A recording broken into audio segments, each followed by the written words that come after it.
Well, hello and welcome to today's USLW match between Capital FC Atletica and the visiting Lane United FC.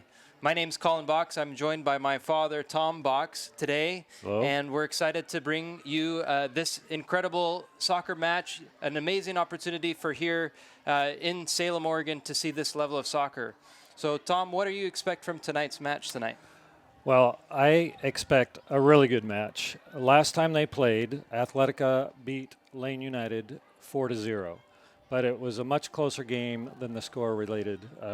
There's new players for Lane, and I think they've had time to gel and train together. And so I'm expecting a much closer game with possibly a different result. So this will be a very interesting game. Yeah. It'll be fun to watch. Good. Well, we want to say thank you, first of all, to Capital Community Media for broadcasting tonight's matchup here in the capital city between CFC Atletica and Lane United here at McCulloch Stadium. It's a beautiful night here at McCulloch Stadium in Salem, and we're looking forward to a great match. But first, just a little bit more, we want to tell you a little bit more about this league.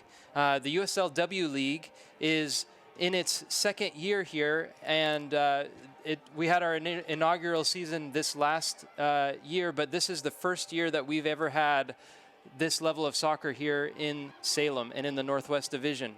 Tom, is there anything else that you would say about maybe the league or kind of the history of where we are today with what this level of soccer really is? Well, there are 5 teams in the Northwest Division here. Obviously, Atletica and Lane United, but also PDX FC, United, PDX, and Ole Town. So it's a tight league. They each play each other 2 times, I believe. And this is the second time for both of these teams to go at it. Yeah.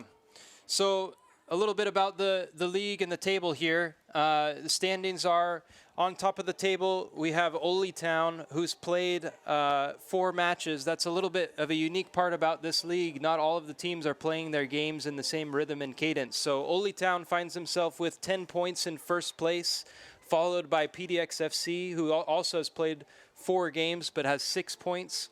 Then the home side, Capital FC Atletica, with only 2 games played and 3 points, finds themselves in third place, followed then by United PDX. And then bottom of the table so far is Lane United with no points yet, but anything can happen tonight at tonight's match. Yes, with only 2 games so far for Atletica, they could, with a win tonight and the next game after that, could jump up and be contending for the top of the league. So let's hope they can do that. Yeah.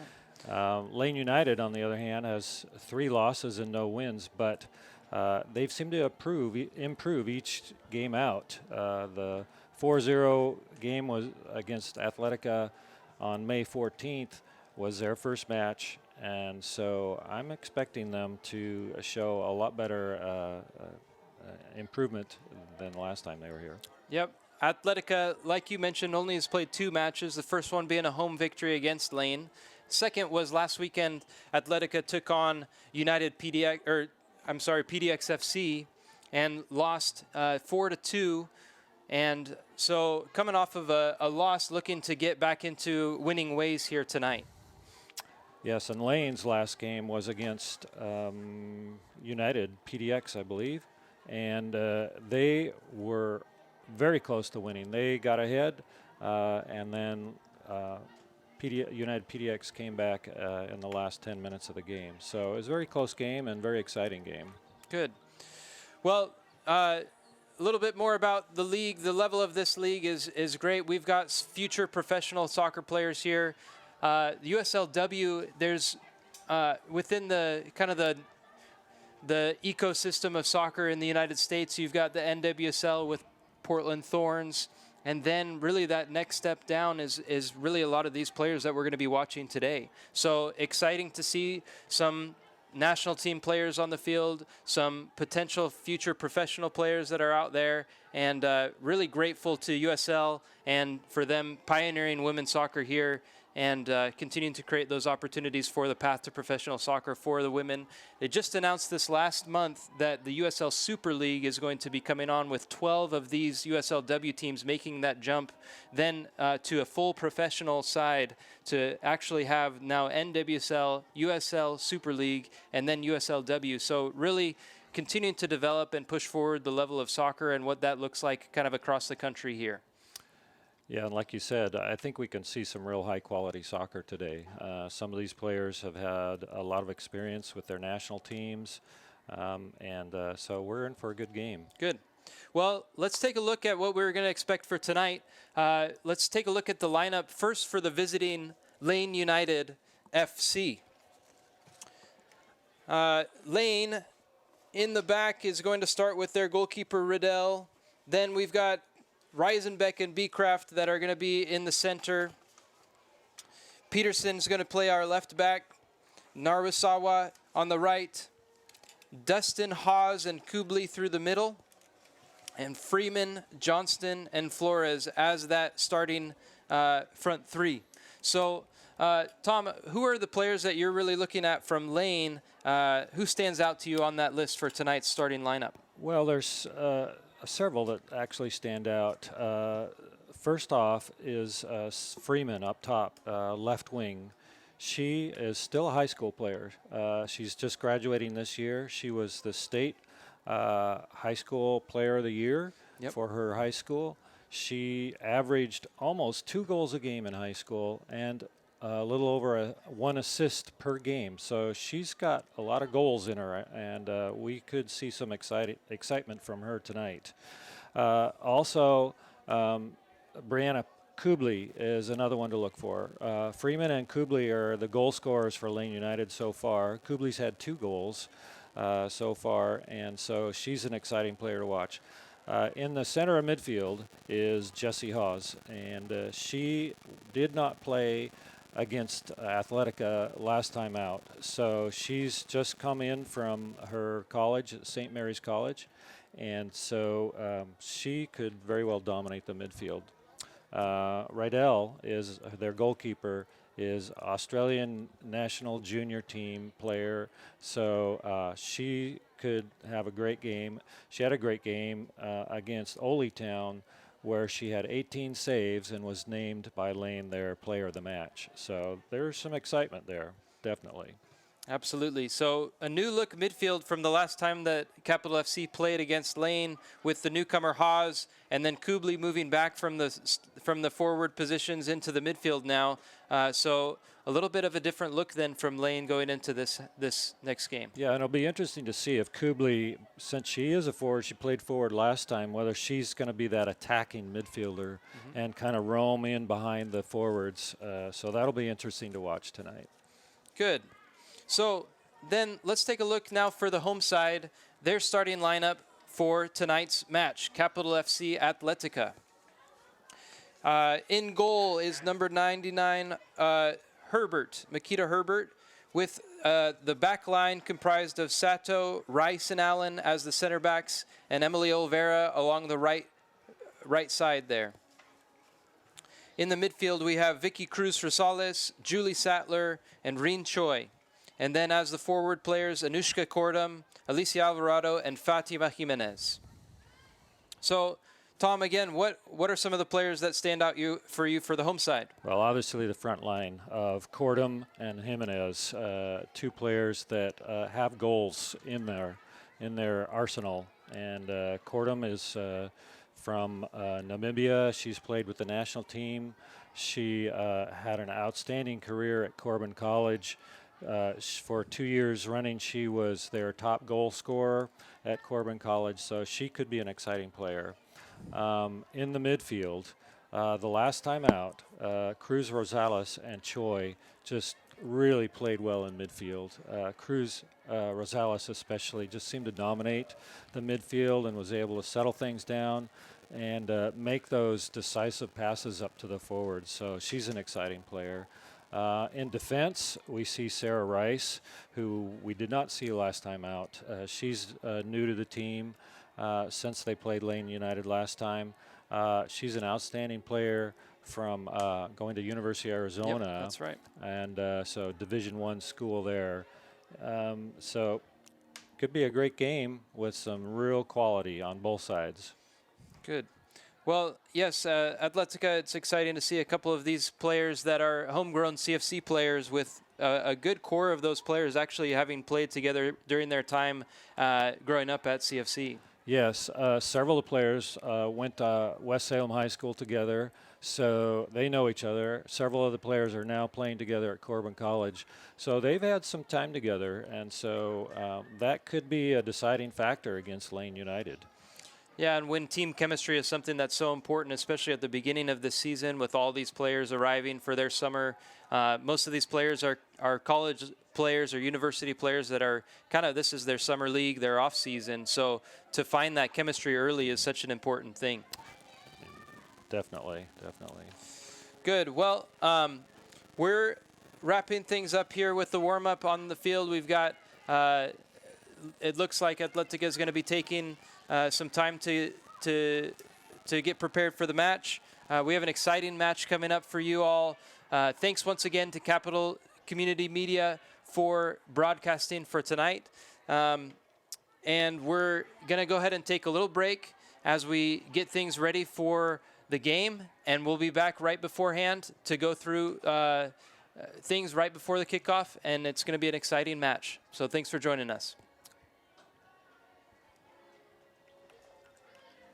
All right, thank you. That went okay. Not bad. For our first time, I'd say that's not too bad.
Check, check.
Well, we welcome you back to tonight's matchup between Capital FC Atletica and the visitors Lane United Football Club, here about to kick off from Salem, Oregon. It's a beautiful evening for some soccer in the USLW, 77 degrees at McCulloch Stadium at Willamette University, and we want to say thanks again to Capital Community Media for broadcasting tonight's match. I'm joined here by Tom Box, who's also my father, so thank you for being here in the booth with me. We're excited to be here for tonight's match. Yeah, it's exciting. So we want to go through just as they're lining up here, the starting lineups for both teams. Let's go ahead and start with the visitors, Lane United FC. So the visiting team is in goal. We have number 1, Olivia Riddell. Then the back line is number 12, Peterson, Reisenbeck and Beecraft in the middle, and Narusawa on the right-hand side. Midfield line for Lane United is Dustin, Haas, and Kubli, with the forwards being Freeman, Johnston, and Flores. So, Tom, are there any players that you're looking at from tonight's game for from the Lane United side that stand out to you? Well, the two goal-scoring threats so far for Lane United is Kubli, number 5, who's starting in the midfield tonight, and number 14, Sella Freeman. We're going to pause as we take a moment to sing the national anthem here.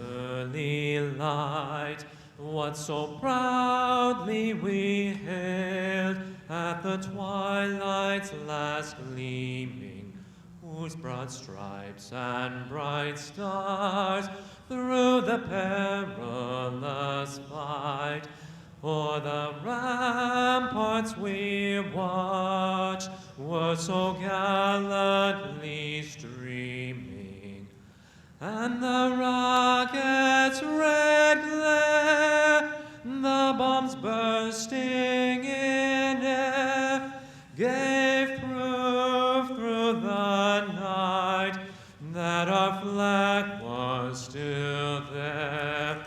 Oh, say does that star-spangled banner yet wave o'er the land of the free and the home of the brave?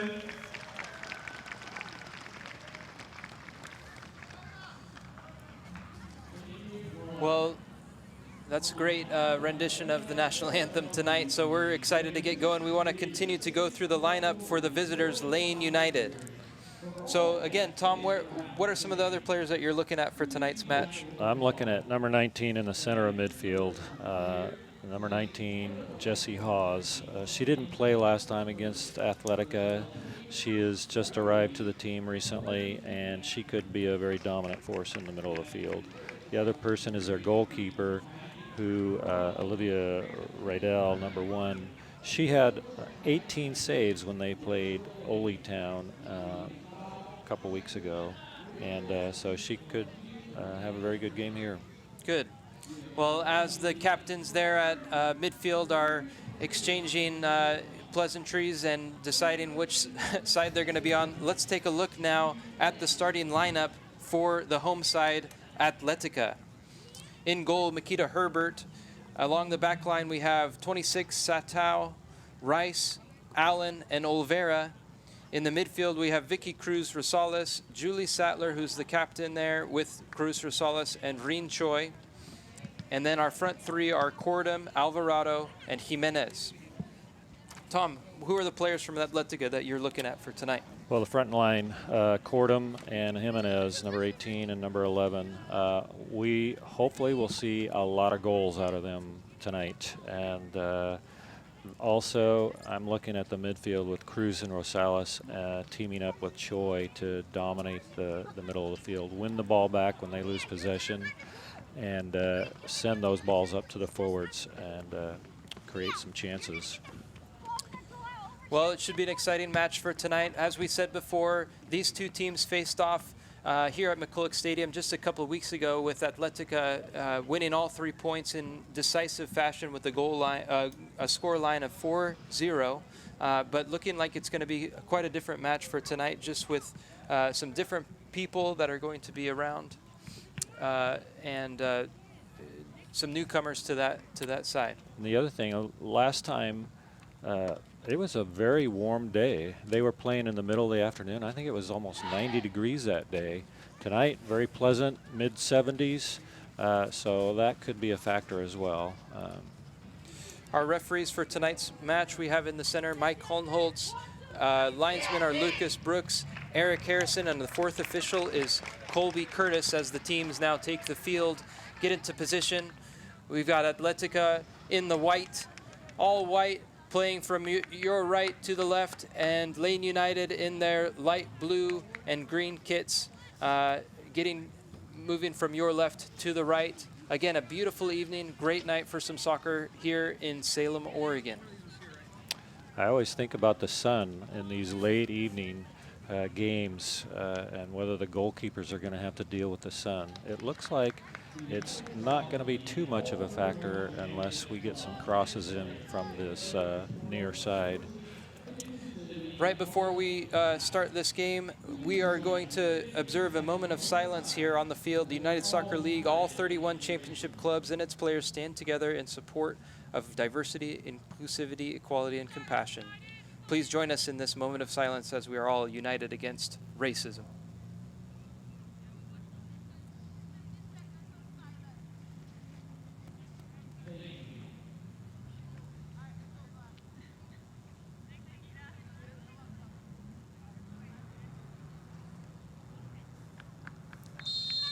And we're underway from McCulloch Stadium in Salem, Oregon. Capital FC Atletica versus Lane United FC Women. Beautiful evening once again for some soccer as the ball goes back to Herbert for Atletica. This is Jimenez with the ball, taken away by Lane. Here's Choi. Choi with space plays the ball out to Cordum. Back inside to Jimenez, number 11 there with the ball. Jimenez, a searching ball towards Vicky Cruz, but the referee signals for offside. Yeah, early try to go over the top. That might prove effective if they can stay onside. Here's Lane United now with the ball, moving forward with their first opportunity here. Back to the goalkeeper and then cleared long from Lane. Sattler gathers in midfield, but given away quickly, and here's Sattler again on the ball. Lane wins the ball back. Now outside to Sato. Searching ball here, but Herbert's there to clean things up in the back. Her first touch of the match with her hands. Once again, we want to thank Capital Community Media for the broadcast of tonight's match. It's great to have them helping with coverage of soccer at this level here in the capital city. Here's Cordum nodding it on to Jimenez. The ball goes into touch for an Atletica throw-in. Number 19 for Lane United, Hawes, looks like she's going to be that defensive midfielder and just cleaning up things as best she can. The captain, Sattler, on the ball, receiving some pressure, and here it is to Rice. Now this is Choi. Another long ball straight through the center over the top. So Alvarado is on it. And once again bouncing, here's Jimenez. 1v1 in the corner.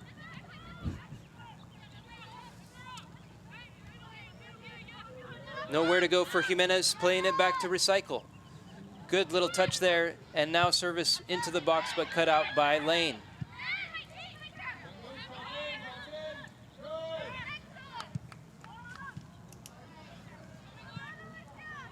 Good pressure from CFC Atletica. This Yeah, is way what to they win the did ball back last there, time. but the ball's gone into touch there for Jimenez.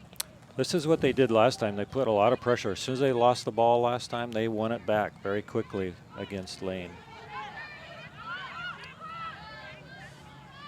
So Tom, as you're seeing the beginning of this game, what initial thoughts here? How do you see these teams now coming out to play? Well, it's still pretty early. It's kind of hard. I think that they still need to settle a little bit and get into a rhythm. But I think that Atletica right now is looking the better team. They're winning the ball and making some passes, and those 2 balls that they've sent over the top looked pretty threatening.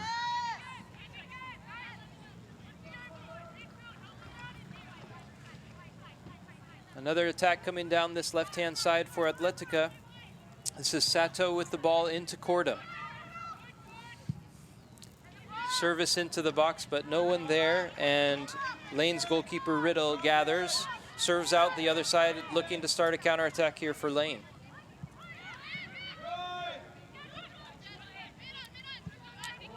Oh, given away by Cruz.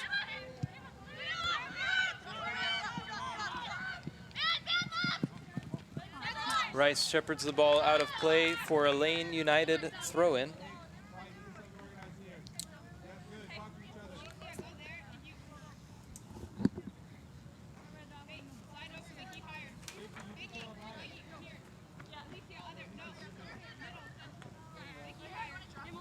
Throw-in coming for Lane.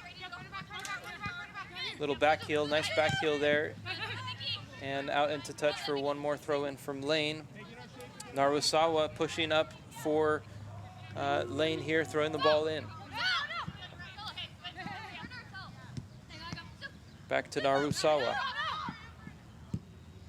And referee signals for a goal kick. So the team's still getting settled here a little bit as we enter into the 6th minute of play.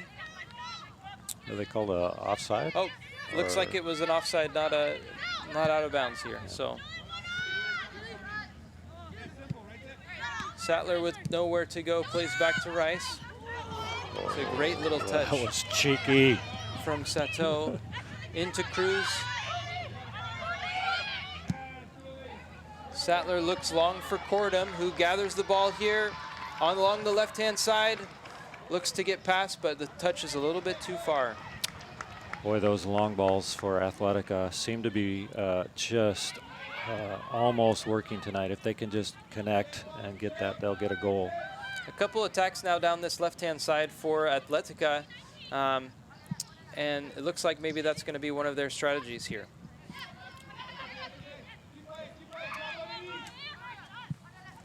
Here's Dustin with the pass in, searching ball. But Herbert is quick off of her line to gather that and relieve the pressure.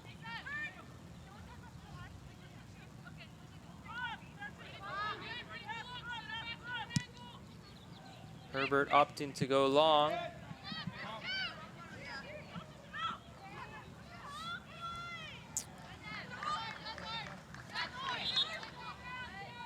And the ball goes into touch for the visitors. Here's Narusawa with the throw-in.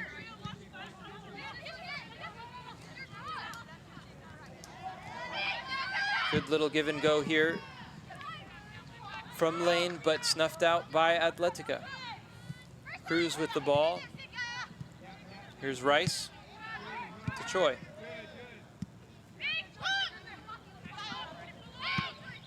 Sato again down this left-hand side. Atletica doing a good job of being patient. And here's that long ball.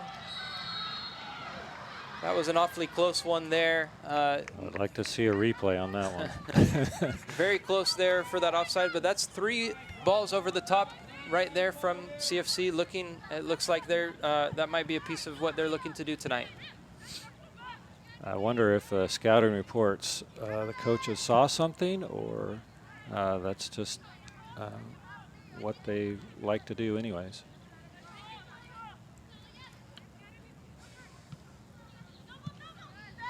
Both teams beginning to settle into the game just a little bit as it looks like Cordum goes down. holding her face, maybe an elbow to the face or some sort of contact with her face there. So we'll get a stoppage of play. Yeah, the way she's holding her face makes me think that she did get an elbow.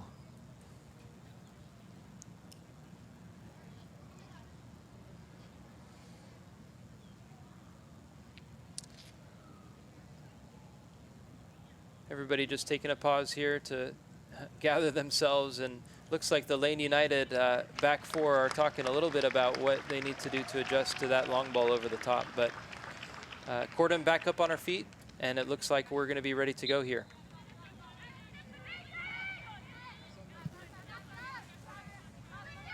This is Riesenbeck. Searching ball, cut out by Atletica. Here's Johnston.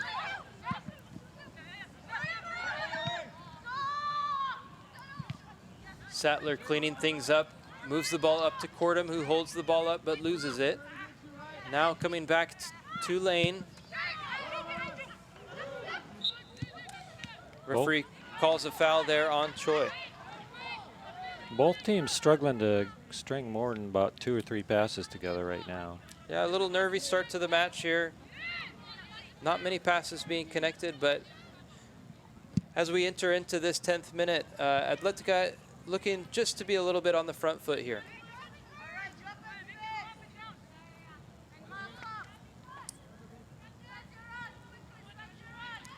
Riddell out wide.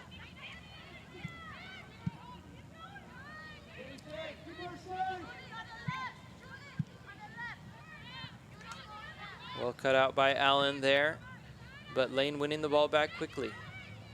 Cruz, good battle there to win, but couldn't beat the next defender. Freeman a little bit out of position there. She was going back to help out on defense, her midfielders, and so when that ball came through for her. Another searching ball down the middle to Cordham, but Riddell quick off of her line to cut things out. Here's Kubley, who's playing as a center forward for Lane.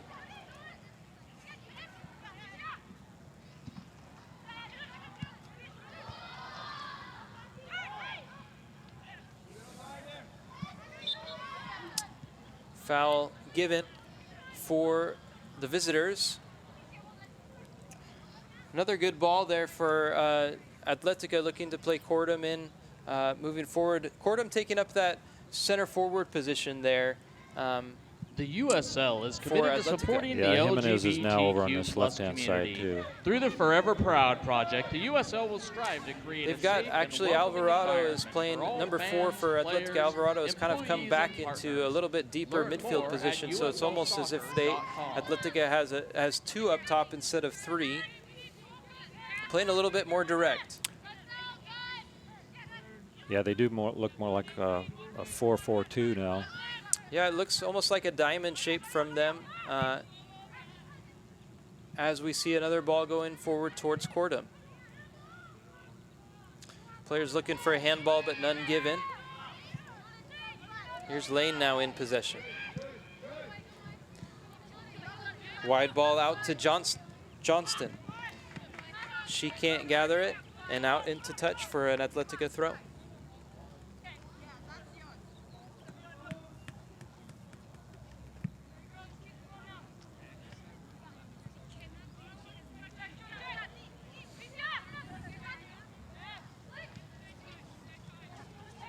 Here's Jimenez on the ball, passes back to Choi.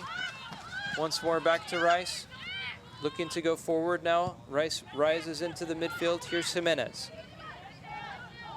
Jimenez misses out, but Rice once again in there to alleviate the danger. Choi out to Allen. Back to Choi. Here's Olvera.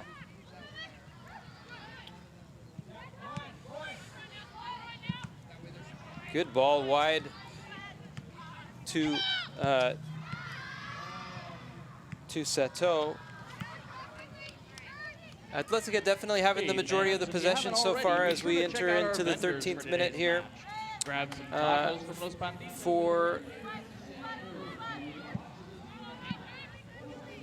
this first portion of the match.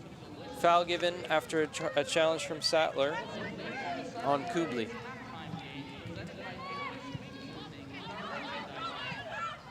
Here's Narusawa into the captain, Dustin. But Sattler there to clean things up.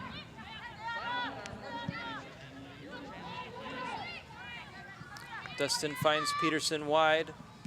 Ball forward to Freeman. I've noticed that they really try to go towards Freeman quite a bit. She seems to be the center of their attack right now. And remind me, Freeman is their goal scorer, their inaugural goal scorer there for Lane. And yep. She scored the first goal for Lane United in their historic first campaign in the NWSL, or excuse me, USLW. Sattler losing the ball in a bad position. Lane recovers, but Rice quick to anticipate and cuts things out. Now an opportunity for CFC to counter.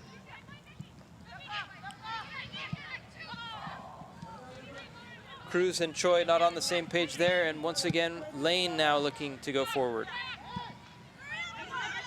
Here's Johnston. Ball into Freeman, but Rice shepherds it out of play. Sarah Rice is just very dominant in that back line. She's won almost everything that's come to her. Yeah, Rice has really shut down any chances that Lane has had. She's been really quick to anticipate some of those things as they've come through. Really nothing yet to be too concerned about from CFC's side on that end. Here's Alvarado, plays wide to Jimenez. Can she get to it before it goes out? Here she is in behind. Here's Jimenez. And good defending that sees the ball go out for a Atletica corner. First corner of the game here for CFC. That was a good move, good ball, good pass into Jimenez's feet. She got in behind for the first time here. And so here we see the first corner for CFC.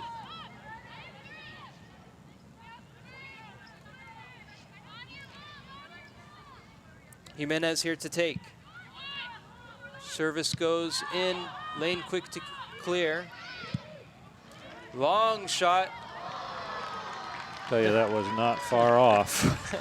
Goalkeeper didn't look too interested, and then all of a sudden there it was, just to make sure, and she's happy to see it go out. Goalkeeper was scrambling there at the end. Here's the ball into Freeman.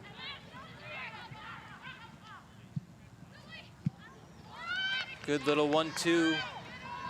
Here's Rice once again.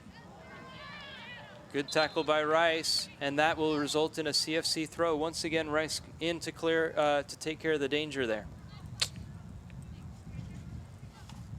Yeah, she's been really good playing in that back line right now. She's a great addition to the team. Yeah, I believe this is Rice's first match this year with Atletica, though she's played with the team for the last several years. One of those other CFC homegrown players, West Salem graduate, currently plays at the University of Arizona as a defender, entering into her junior year.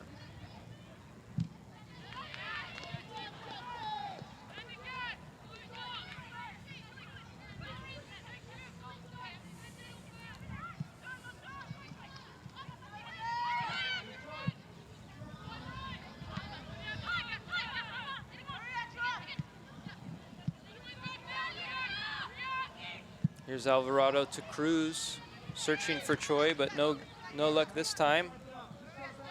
One of those long balls trying to get over the defenders.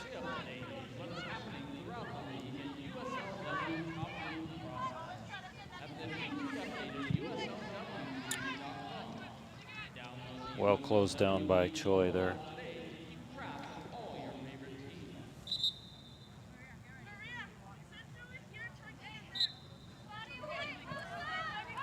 Referee wasn't happy with something. I'm not sure exactly what that was. But once again into touch here for Lane, just working this sideline. Lane's struggling to put anything too much together. Has had a couple opportunities here, but not too much to be concerned about at this point for No, CFC. they have not been able to create any chances yet in the first 18 minutes of the game. Double team there. CFC wins the ball. Choi to Rice. Relieves the pressure. Ball goes back to the goalkeeper, Herbert. Herbert, native of Trinidad and Tobago, playing here in Salem with Corbin University's women's program. A great person to have on the field, and actually she's one who's involved in coaching at the club as well. As we see Choi looking for the ball, but unfortunately wasn't able to connect there. I feel like Atletica is just 1 or 2 passes away from breaking through there. Yeah, it seems like if they could kind of figure out that final pass to break that last line of play, there'd be a little bit there. So here's Jimenez. Good turn from Jimenez. Great little dribbling through, beats the goalkeeper, and just wide, close their own angle down. But what a run from Jimenez to beat multiple players and get a chance for Atletica. She just showed some great skill there dribbling around all those players, but just took it a little bit too wide. Had no angle. Jimenez is currently the leading goal scorer for Atletica with 2 goals for the squad. And you saw a little bit of why right there.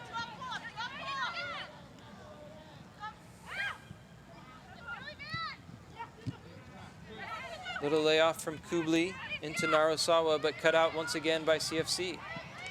Cruz quick to win the ball back. And a long ball searching for Cordum, pressuring the play, but Lane able to relieve the pressure there. Here's Sattler. Choi. Once again, Choi looking for that final pass in behind the Lane United defense, but unable to find it just yet. But it looks like they're building, and things might come together here. Atletica is just doing a great job. When they lose possession, they are able to win the ball back before there's any sort of threat. Just like that. Allen, this time it's Allen who is at the right place at the right time. Good little bit of skill there from Lane.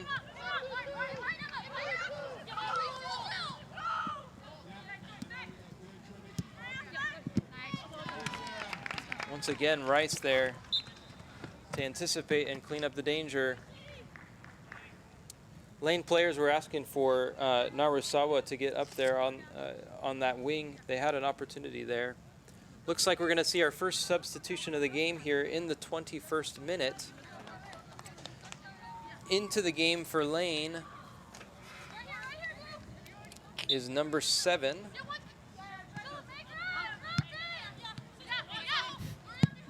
Who is not on our list. Not on the list. So we got a mystery player on the field. That's kind of what happens sometimes in this league. You don't get quite as much all the information or the jerseys numbers correct every single time. So first substitution used for Lane here 20 minutes into the game. I didn't see who came in off. for Flores, number 4. So Flores steps off and number 7 is on for Lane. Must be an injury or something that she had had. This early in the game, it has to be some sort of an injury. I didn't see what would have happened, though, and she didn't look like she was limping or anything going off. So, well, an early change for Lane. And free kick coming in, but safe hands from Herbert, who rolls the ball out to Rice.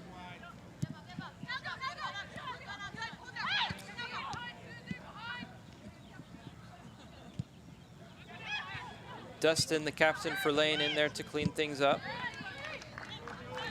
Sattler, playing that number 6 position there, that holding midfielder, is also one of the ones that's cleaning things up for Atletica.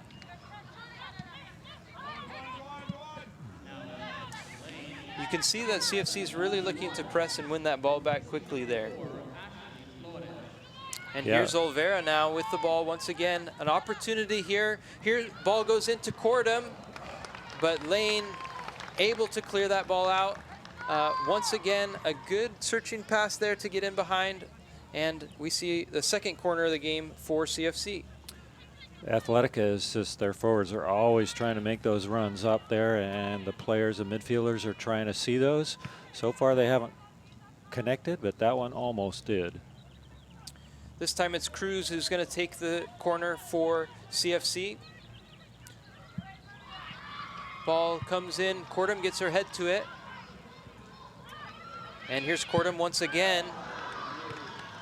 Always worth a go from there, but well high. And CFC will reset.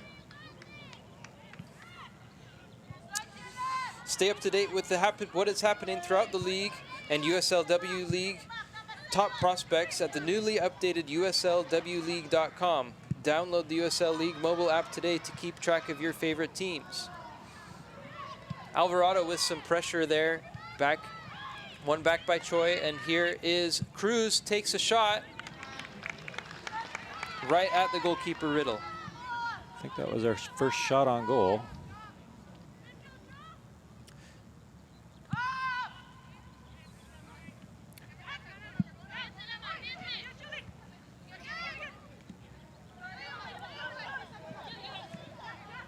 Ooh, hard challenge there from Cordham, who immediately puts her hands up.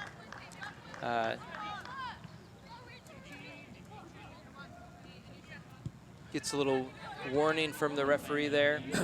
There's that pressure, though, from Atletica to win the ball back. When they've lost the ball, they're right on it to get that ball back.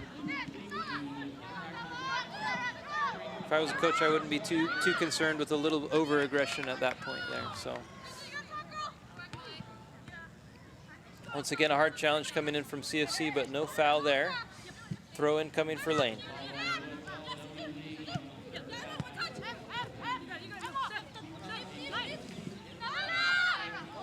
This is Johnston with the ball in, but Sattler cuts it out. Here's Cordham, picks it up, and plays the ball up the line. Pressure coming from Jimenez.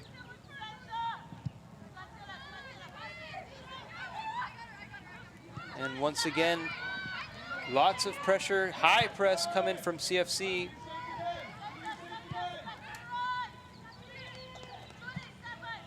But Lane able to play out of pressure this time up until just this moment. Long ball here for Lane, picked up by Freeman. This is the newcomer, number 7.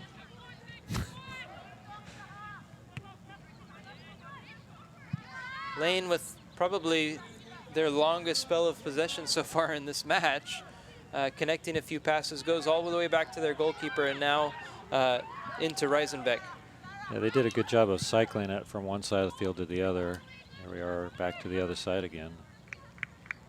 They're going to need to do that if they're going to want to break that press that CFC has, is be able to figure out a way to play out of that. They haven't had much success yet, but if they're able to play out, that'll result in some pretty tired legs for CFC because they've been coming in pretty quick.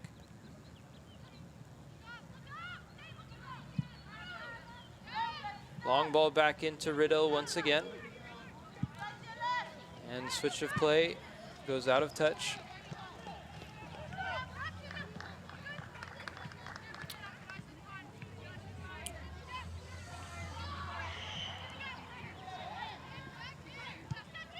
We're just over halfway into this first half here, and so far no shots on goal for the visitors, 2 from CFC. Still searching for that final pass, and this is another one from Cruz into Choi. Very close, but gathered by the goalkeeper. Choi just did a beautiful job of splitting the defenders on that pass.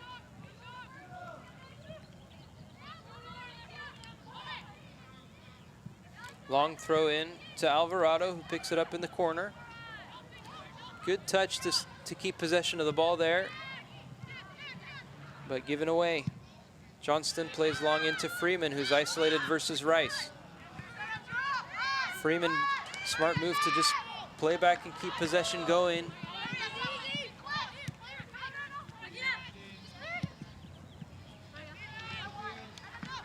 Well done from CFC to play out of the pressure here. But picked up here by Dustin in a dangerous position. Dustin takes on the shot. Allen with a couple challenges, and here we see Lane's first corner of the match.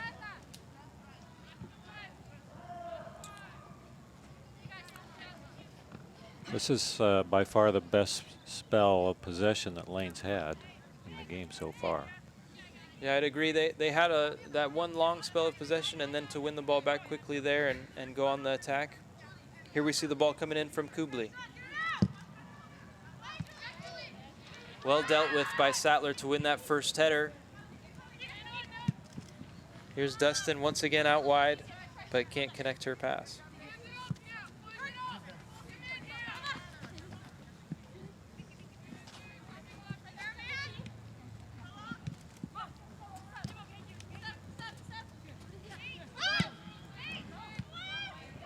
Ball into Alvarado. Another opportunity to move forward. Looking for Jimenez. Jimenez challenges, wins the ball back. Crosses it into Choi, just over Choi's head. But great pressure once again from Jimenez. And an opportunity for CFC. It was over Choi's head, but she was looking straight into the sun on that one too. But great job by Jimenez to win the possession, the ball but down there in the corner and get a cross off. Cross comes in from Olvera, dealt with by Lane. Sattler picks the ball up, shoots from distance, and Riedel gathers.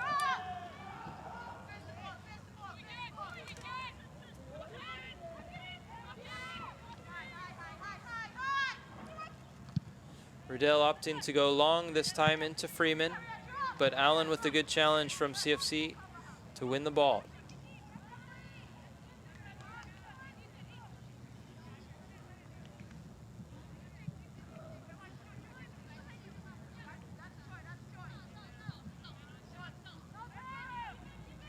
Okay, fans, this is your last chance to sign up for our halftime show. Winners will be announced at the 40-minute mark and have a chance to compete for a $50 card to Icarus Wings and Things. Sign up for your free raffle ticket at the merchandise tent for your chance to win now. Touch from Kubli, looking for that layoff.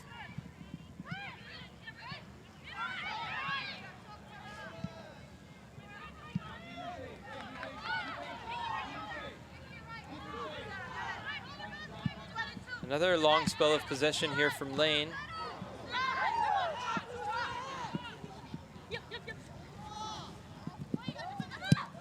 Johnston with the cross in, not quite dealt with. Falls to Kubli, who had a golden opportunity there and just sees it go wide. Boy, she had a golden opportunity. That fell right to her feet. She'll be disappointed that she didn't make more of that. Well, and again, a long spell of possession from Lane. We've seen a couple more of those as the game has worn on, and that's probably their most dangerous opportunity there. That's the first shot yet of the game from Lane, but that could have been very dangerous from there.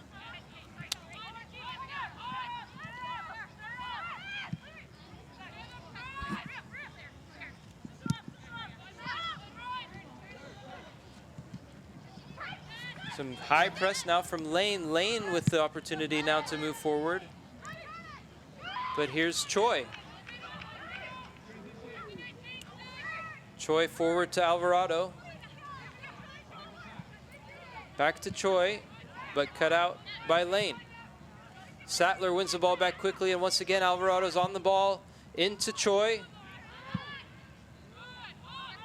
Once again cut out. Little miscommunication. Jimenez is on the ball now, and she's driving forward. She's got Cordum in the middle if she can find her. Cordum, close opportunity, just a little too close to the goalkeeper there from Jimenez. Another great opportunity. Jimenez showing her speed. Now here's Lane with the counter opportunity here. In the corner, great little cut, and a cross comes in. Herbert opting to go with her feet and collects with the ball. Good little counter there from Lane as well. A few danger signs there for Lane as they are able to move forward too. Yeah, I felt like there was a little bit of time where Lane's midfield got a little bit stretched. Here's Alvarado into Cordum. Cordum opting to pass, and that is gathered once again by Riddell.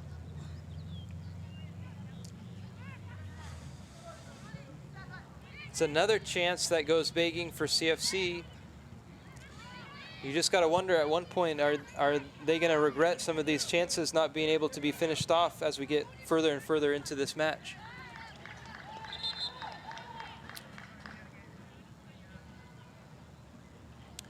Looks like we've got a stoppage from the referee here for some blood, it looks like. So a cut. So one of the players from Lane receiving some medical attention here. They're going to pause with her coming off of the field and continue to move on. Now Lane playing a man down just temporarily. Freeman, their center forward, is a little cut on her thigh. They'll wrap that up and get her back in as soon as possible. They can't afford to not have her on the field.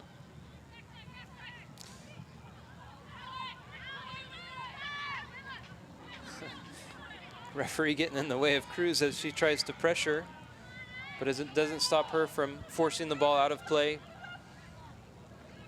And here we'll see Freeman get back onto the field. So Lane back to 11 players now as the ball comes in to Cordum.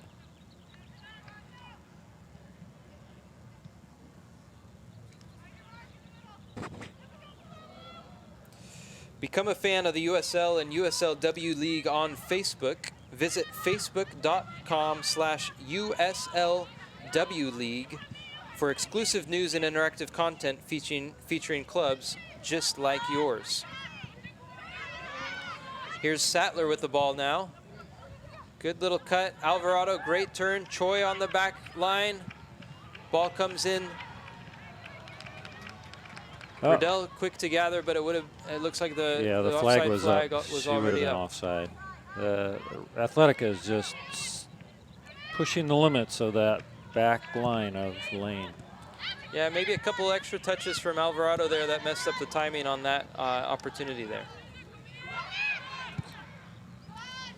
Long ball into the lane. Forward, but cut out by Allen. Important touch there from her. Good coverage from Allen. Rice rises but loses the ball. Ball comes in, but dealt with by CFC. Here's Cruz now. Driving, looking, not really any great opportunities. Opts to go long. Riddell once again off of her line to deal with the danger.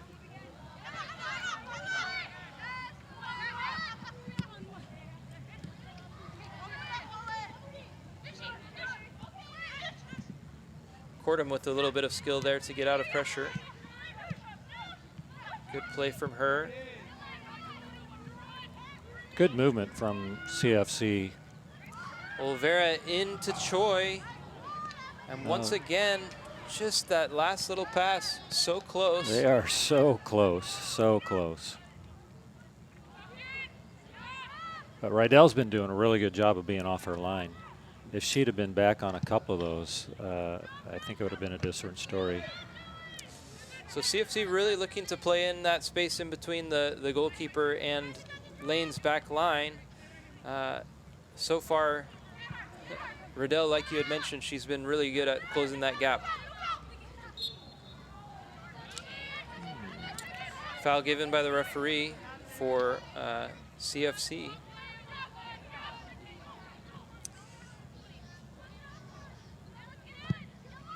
Cruz with the service, but dealt with by Lane. There's Freeman with the touch. Allen brings her down.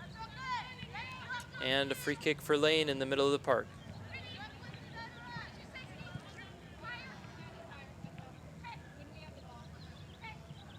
That was a good foul, actually, because it looked like Lane was moving on the attack. Well, that's what they teach you as a defender. You either get the ball or you get the player, but don't let both go by you. Good touch from Cruz to control.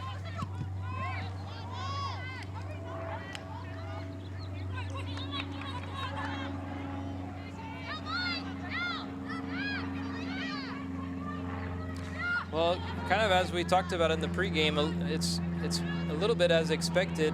Lane definitely looks to be a little bit stronger than the last time that these two sides met. And CFC so far frustrated in their attack moving forward. So far they've dealt with everything that Atletica has thrown at them. Oh, a little nutmeg there from Cruz into Cordum, who goes down but no call given.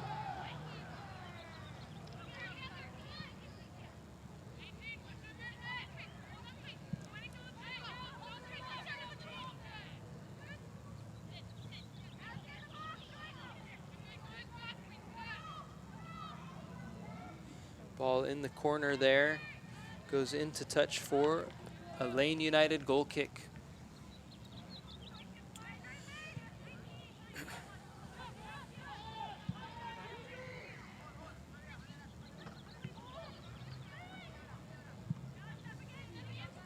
Lane, patient, looking to play out from the back.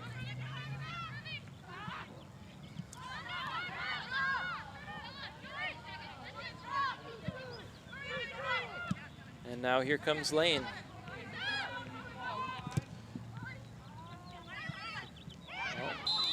Allen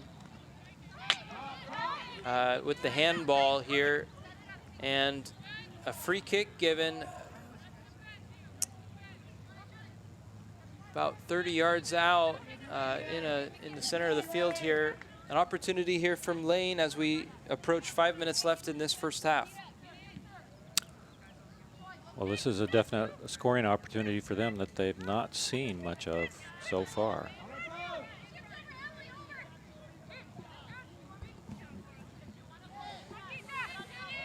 Herbert's asking for 3 in the wall here. Oh. Shot comes in, gathered easily by Herbert.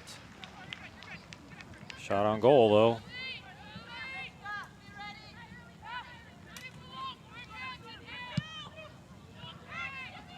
Herbert goes long.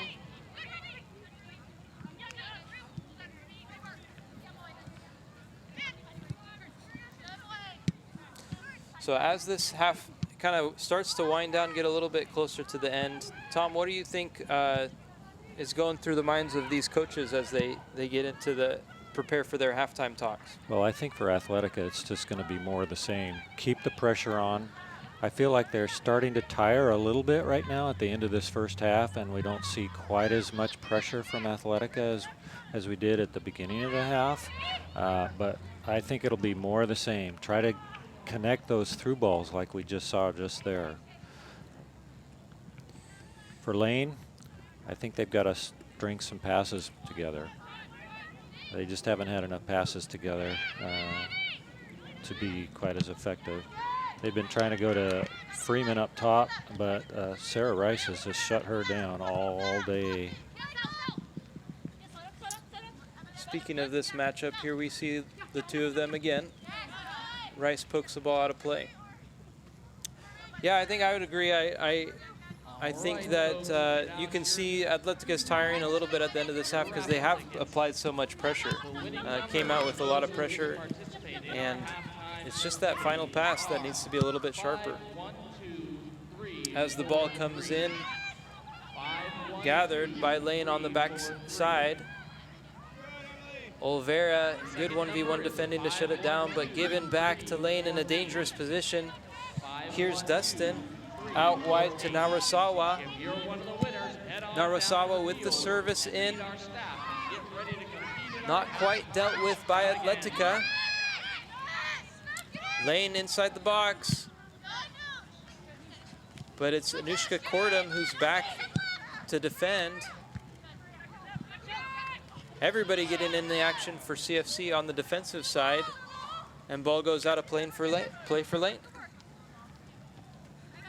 Once again, another good spell of possession for Lane down in the attacking end. And a late whistle there. Foul given for the challenge on Johnston. Kordam back to defend, and this is an opportunity here for Lane as we are in the 44th minute of play. Kordam looked a little frustrated by the call there, but this is something that could be dangerous for the visitors. The last 5 minutes or so, Lane has looked very close to scoring, and I think Atletica just needs to try to get to halftime at this point and regroup so they can start applying that pressure again when the second half starts. Ball comes in, floated towards that back post. Service comes back in, and that's a shot that is dealt with by Herbert. I think Atletica dodged a bullet there. There was 3 Lane United players on that back post, and no one was able to get their hit on it. So Lane United really has grown into this half with a couple late opportunities here. Good little flick by Kordam over the top, and a miscommunication leads to a CFC throw.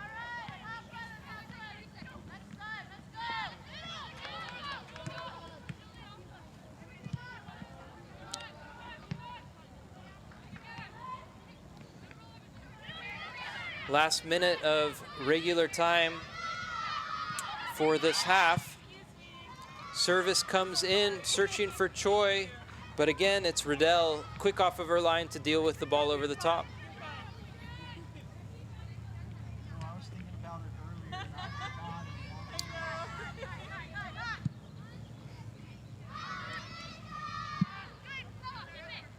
Center referee has indicated a minimum 1 minute of extra time.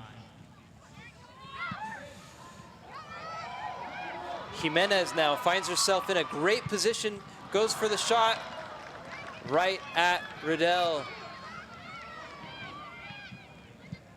Referee has indicated 1 minute of stoppage time. So this may be one of the last attacks here for CFC. Choi on the ball, dealt with by Lane. And what a golden opportunity once again for Jimenez. Sitting in front of goal there, unfortunate not to be able to put that shot anywhere else besides right at the goalkeeper. Yeah, she will definitely be disappointed with that attempt. Great touch here by Kordam, serves the ball into the center. Dealt with by Lane.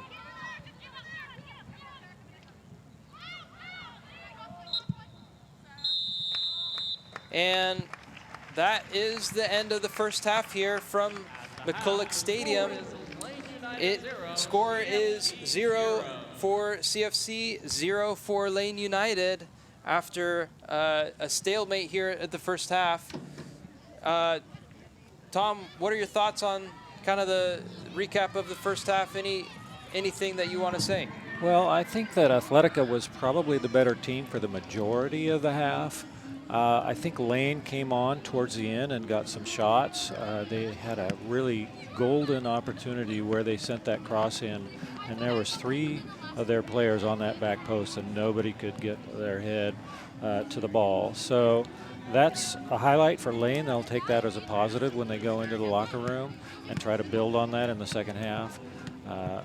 Like I said before, Atletica, they need to get back to that high press, and they just need to figure out how to connect that final pass, that through ball, into the area right in front of the goal. So, yeah. So at the half, 4 shots for CFC, 3 shots on goal, 3 shots for Lane, 2 shots on goal. So pretty even match. It started out with CFC really on the front foot, but Lane, especially towards the end of the match there, had a few really good opportunities. Right now it's scoreless, and we're going to take a break for halftime, and we will rejoin you guys in about 15 minutes as we look forward to the second half of CFC versus Lane United. Thanks a lot.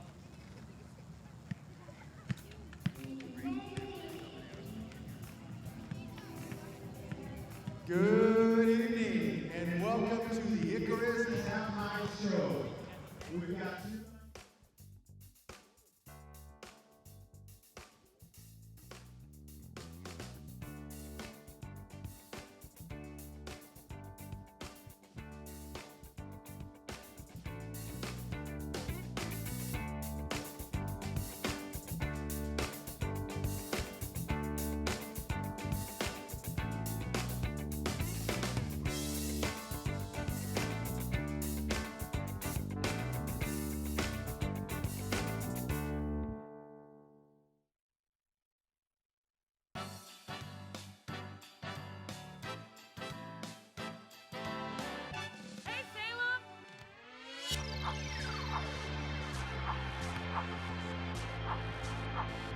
Today we're celebrating the completion of Ed Davison Field, which is the first of a series of improvements that we're making at our youth sports complex, Pioneer Sports Park.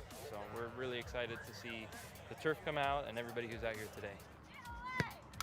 I played here when it was mud and dirt from all the way when I was 5 years old all the way till now. And so to see this space and what it represents for our kids, the economic impact that it brings to our community in terms of kids and families coming in to play sports and do these things, it's just a huge investment into the kids in our community.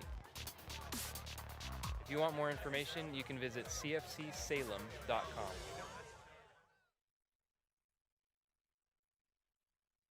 The 26 acres of Salem's Riverfront Park is a gathering place for all in Salem's community.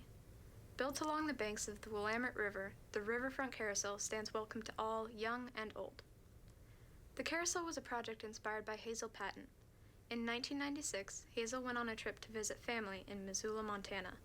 While there, she went to see the first Old World-style carousel built in the U.S. since the Great Depression. As Hazel rode the carousel, she knew that it was more than just the beautifully handmade courses and structures that created the feeling of magic in that carousel. The true beauty came from the giving spirit and creative talents of Missoula's citizens, who united in a community to make the carousel a reality. Hazel knew that the citizens of Salem could bring similar magic to our city, and at the hands of countless volunteers, the carousel was built over the course of 6 years and was unveiled in a grand opening on June 2nd, 2001.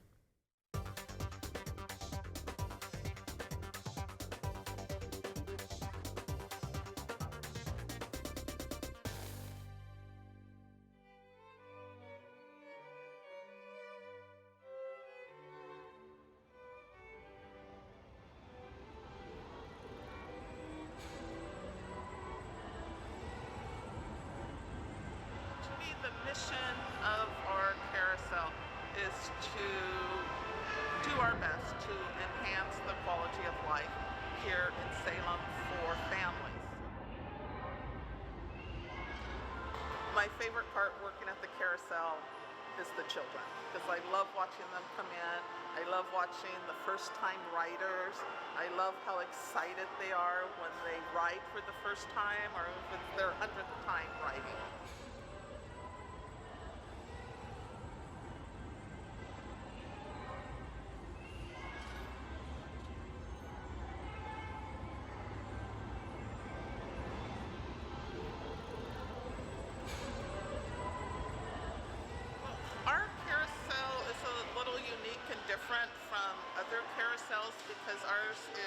It's a new carousel. So the mechanism, it's new. It's not an old one that's been restored. Our horses are all hand carved out of basswood. And we are the second hand carved carousel since World War II.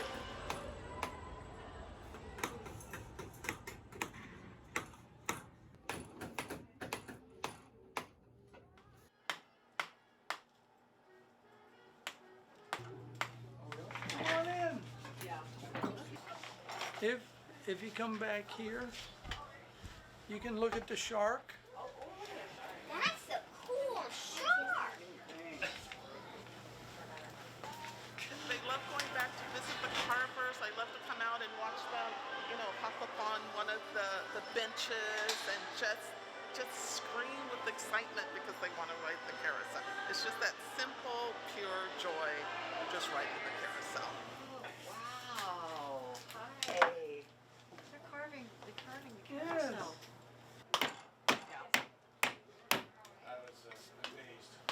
That's a beaver.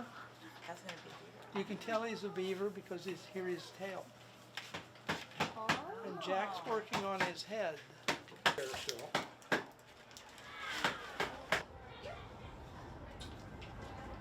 This is why it's fun.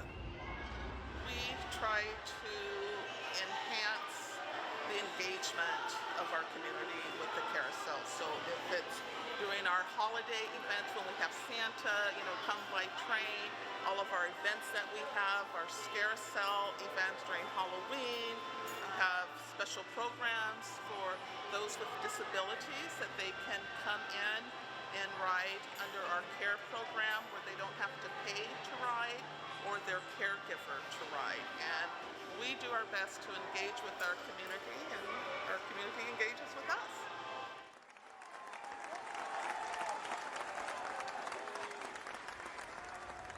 Since its opening in 2001, the carousel has been constantly growing and improving. Their newest project is called The Stables, a place for carvers and painters to have more space to create the animals for the carousel. We are waiting very, very patiently. Yes, we're waiting for it because that will be our carving painting room that will be clean. It's going to be dust-free for the painters. It's going to be a separate room for the painters, and it will give us a very good carving situation.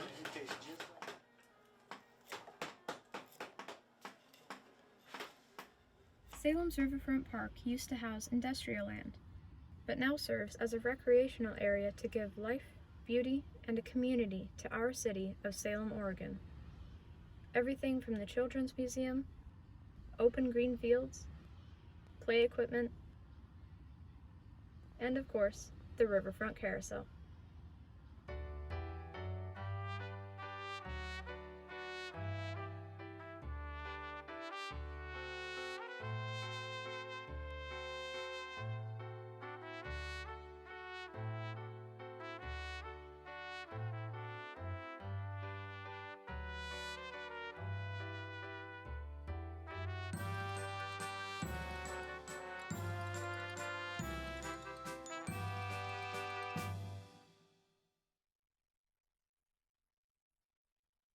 Capital Community Media, proud partners with Salem Keizer Public Schools, finding innovative ways to connect our community, especially now. We're reaching more people where they are, building on 3 decades as Capital Community Television, Salem's only TV station, to reflect what we've become, a full multimedia center with local radio, 24/7 channel streaming, and video on demand.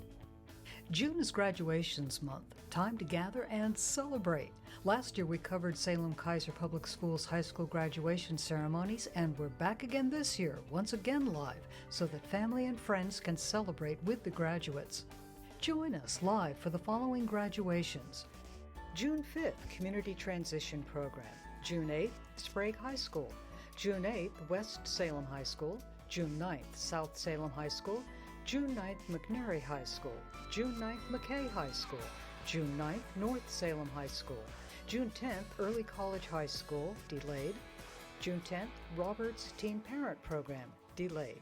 Count on Capital Community Media to keep you connected and stay connected. To all graduating seniors, congratulations! You made it.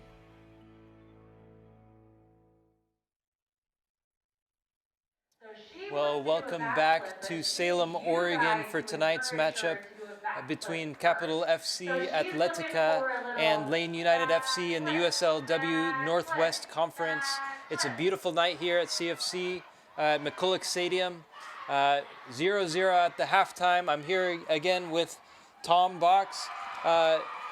Let's just go over what we saw a little bit in the first half. So, what did you think of the first half?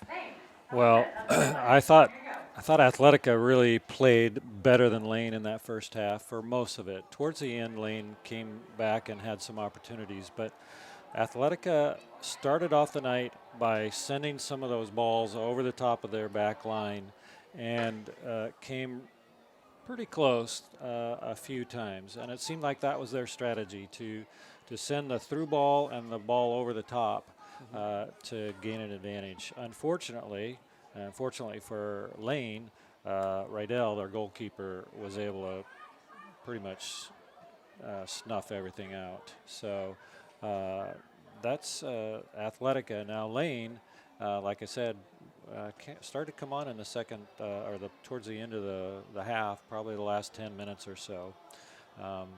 So they just need to build on that and hope that they can get some more shots on goal. Yeah, I think, one of the interesting things about this game is these teams played each other to CFC being 4-0 winners in the first matchup just a couple weeks ago. So I think the Lane coach would probably be pretty happy to be 0-0 at halftime after where they're at today. Yeah, definitely. In the last game when Atletica scored 4 goals, there were some definite defensive breakdowns in that game, and I haven't seen that this time. Lane's center back pairing has been pretty strong. They've been able to deal with those balls over the top along with Rydell pretty quick off of her line. Yes. What would you say if you were in Lane's locker room for the halftime here? I would say I'd like to see them move the ball around a little bit quicker. The times that they seemed to have some success was when they moved the ball from one side of the field around the back to the other side of the field quickly. The times that they had ran into trouble was when players in the midfield or the forward line held onto the ball just a little bit too long, and CFC was right on top of them and able to win that ball back. So I'd just like to see them move the ball around a little bit faster, maybe some more 1-2 type passes, and that might have some luck in breaking down CFC's defense. But the back line, the back two for CFC has been really very, very strong. Yeah, especially if you look at the Salem native Sarah Rice, she's really shut down everything that's come into her area. Yes, and the Lane keeps trying to go to Freeman, and I can see why. She looks like she's a very threatening player and has some potential, but Sarah Rice has just shut her down, and she's just not had any real good looks at the goal. Freeman, a real exciting prospect for Lane. Not even done with high school yet, so she's been very, very good and showed that she's a quality player and will continue to be one. Yeah, I feel like she's had to play with her back to the goal quite a bit of the time. And I'm not sure, I've not seen her that much. This is the only time really that I've seen her play. I feel like if she can get herself facing the goal, she's going to get some opportunities. Yeah, the other threat that Lane had was Kubley down the line a couple times on that left-hand side. She had a few opportunities there. Yes, she did miss that one shot. Seemed pretty much wide open on the left side, and she'll be disappointed with that. But yes, if she can get some more opportunities as well, Lane could be a handful in the second half. So opportunities for both teams. Again, 4 shots from CFC, 3 of those on goal.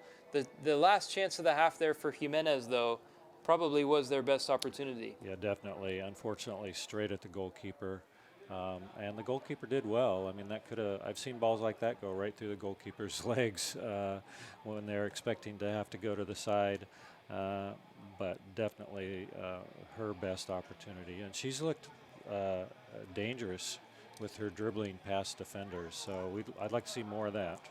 Well, players are coming out to take the field. It's been a cagey first half, still 0-0. We'll see what changes might be made by the teams as we get into this second half. But again, a beautiful night for soccer here in the capital city. We thank once again Capital Community Media for their coverage of tonight's USL matchup. One of the most exciting things about this team, the Atletica squad, is how many of these players have Salem ties. You've got on the field right now Jimenez, Rice, Olvera, Alvarado, all Salem natives who grew up playing as homegrown players at Capital FC. So, and then you also have Vicky Cruz Rosales, who grew up playing at CFC as well, played for the Mexican women's national team. Julie Sattler, who's playing, she's been playing internationally for a little while, has just come back this season to be a part of the Atletica squad.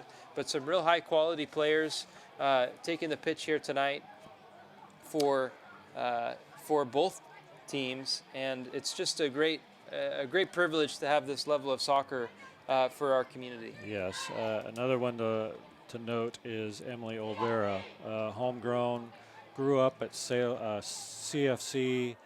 She and her sister and her brother grew up playing soccer, and a little bit of a sad story there, but she's just developed into a wonderful human and a great soccer player. South Salem High School graduate.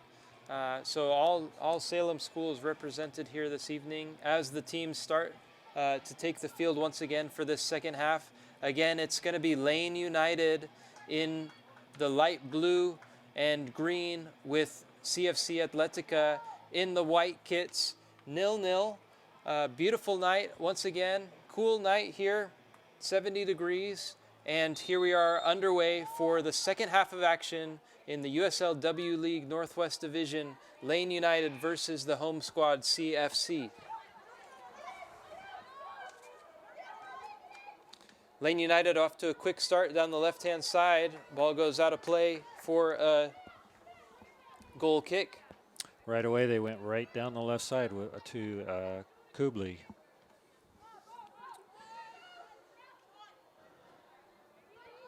Trying to see if there's been any changes to either side at halftime.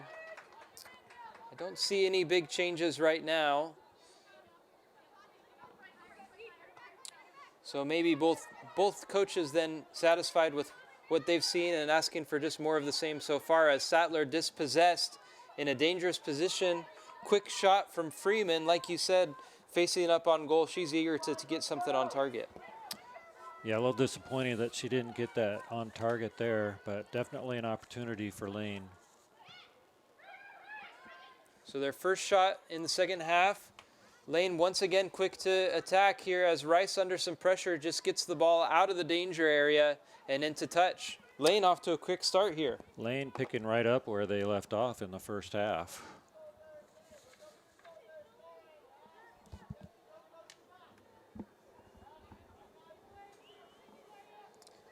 Throw in coming for Lane, into Freeman's feet.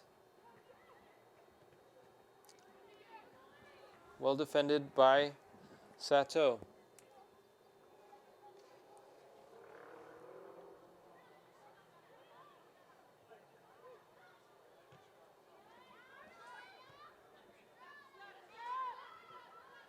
Cordham well won back, work back there to Choi. Great ball up the line. Cordham, can she get on into it? No, it's dealt with well. And back to the goalkeeper, Riddell, who clears long. Touch from Allen. Now here's Jimenez showing up on the right-hand side. What a ball to Choi with the left foot. Once again, the chance goes begging as it finds the hands of the goalkeeper, Riddell. Wow, what a pass from Jimenez to Choi. That was just right on a platter. That's that pass that they've been looking for. It came in right to Choi's feet, unfortunately not able to find the back of the net. Sattler with Cruz wins the ball.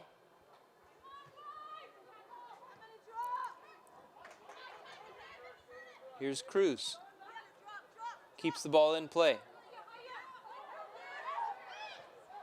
Looking for the foul, no foul given. Now it's Lane with a dangerous opportunity, cut out quickly by Olvera. Cruz looking long to Cordham. Cordham's going to get on the end of this one. She plays, thinking that Choi was there, but unfortunately playing into the space only and gathered by Lane.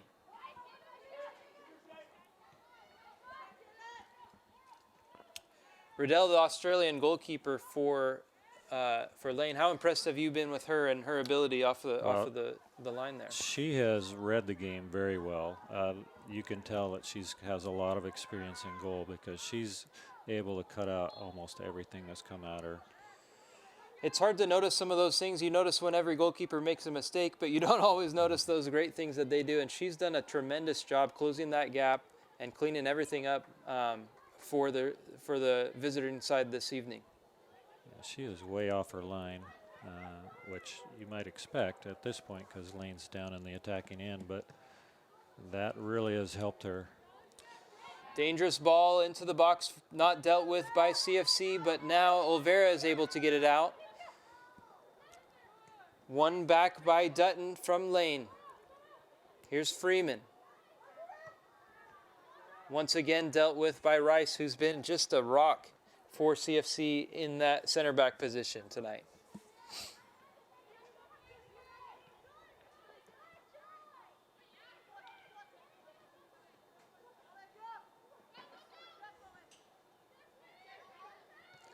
CFC now struggling to connect some passes. Lane seems to have taken my advice.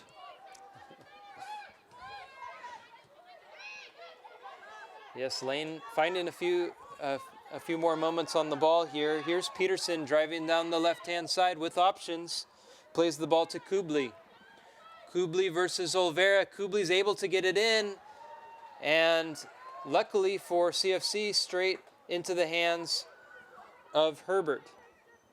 Herbert opting to play quickly now to Choi.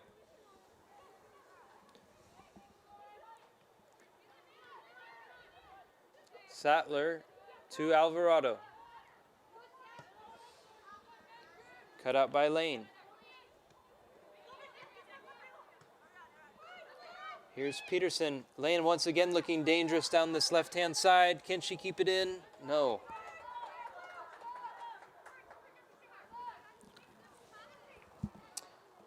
That's several chances now for Lane down this left-hand side of play during the second half.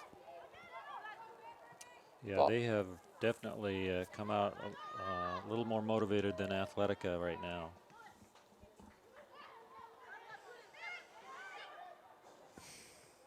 But Lane definitely coming out of the second half in the driver's seat with lots more possession right now than CFC. But CFC so far with the best chance of the second half, with Choi not able to find the back of the net.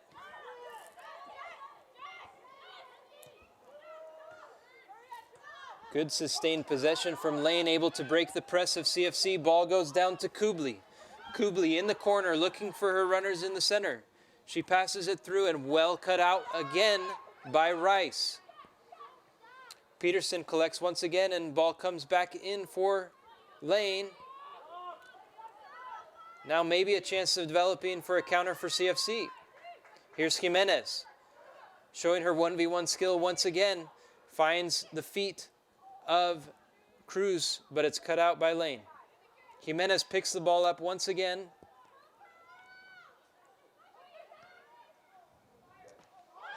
And it might fall now for Cordum. Cordum with the ball.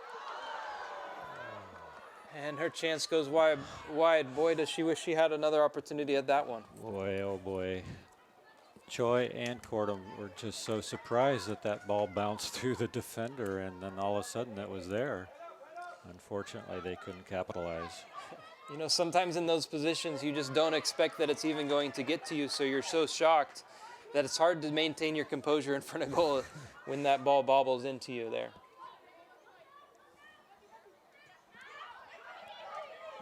Ball stays in play. Here's Cruz. Looking long once again for Choi. Collected by Riddell and out now for Lane. Down this right-hand side this time. No pressure coming, so Lane able to advance the ball down that side. Here's Freeman with the shot. Freeman finding herself in a few more positions, just like you were saying, where she's not with her back to goal, but able to face up. Yes. I noticed Jimenez is now on the right-hand side.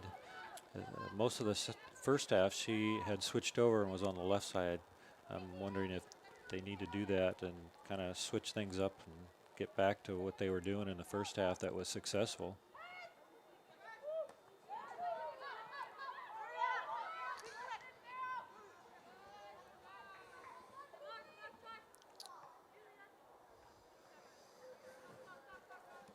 Very even match as we enter into the 55th minute of play here in Salem, Oregon. Dangerous ball comes in for Lane, but no one on the end of it to finish there.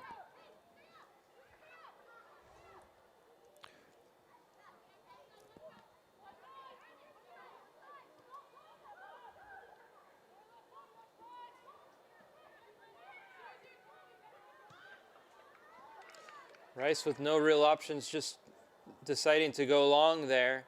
Ball back now with Lane. This is Johnston, cut out again by Rice.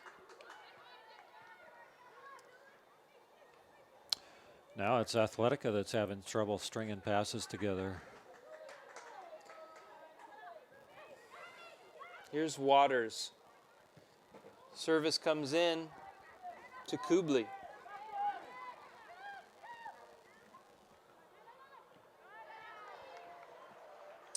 Good defending from Olvera to knock the ball into touch here. Lane with an extended amount of time here in the attacking third for them. They're looking more threatening this second half. Here's Destin. Given away.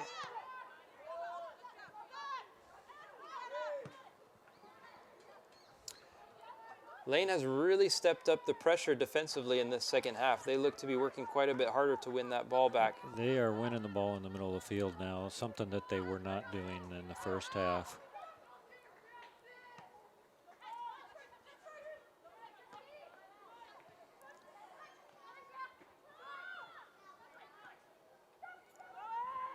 Choi able to collect and goes wide to Seto. Here's Rice back to Seto. Looking long, but no one there to find that ball.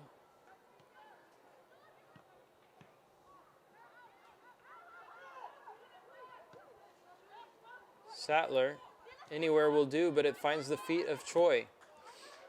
Now Jimenez.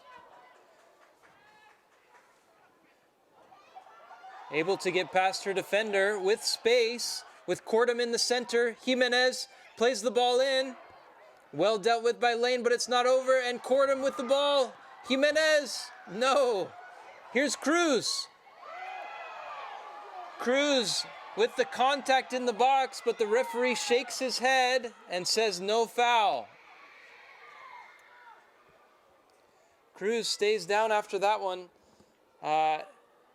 Lots of pressure there for Atletica, and no call there from the referee. If we could see that again, that would be cool. Yeah, Jimenez, boy, she just looks dangerous every time she gets the ball down in the attacking third.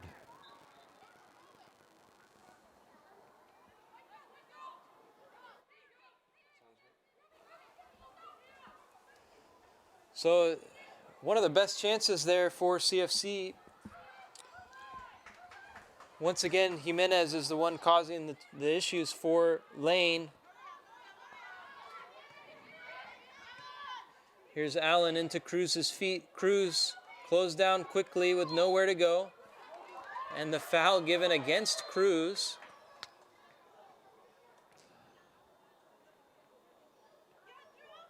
Could have gone either way, I think. Maybe a little frustration in that off the no call, looking for that penalty just a minute ago.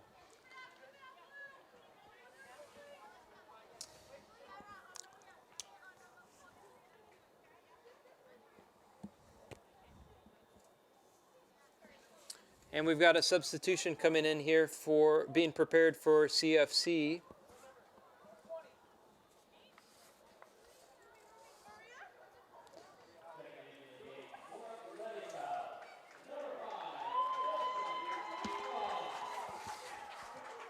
So it looks like it's going to be number 5, Millicent Tequam, making her first appearance of the season for Atletica, replacing number 20, Maria Allen. And this looks like it's going to be a little bit of a change, potentially a change in shape here for CFC. Looks or like at least Sattler's a change gone in down. personnel. Sattler's gone back to center back. So Sattler moves back to take Allen's spot in the back line to partner with Rice as center back pairing. And it's Millicent Hequam, who looks like will be playing out on the left-hand side.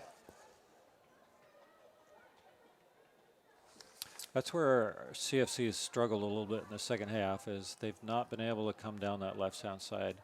In the first half, they were able to attack down the left side, but maybe this was to try to shore that up a little bit.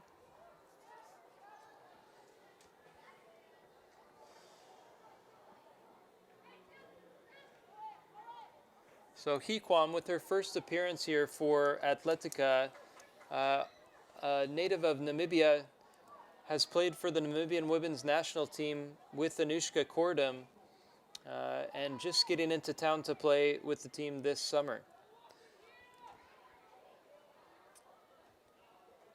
But it's Lane with an opportunity here from the dead ball. Cross comes in, but dealt with by Sattler. Here's Hequam's first touches of the match.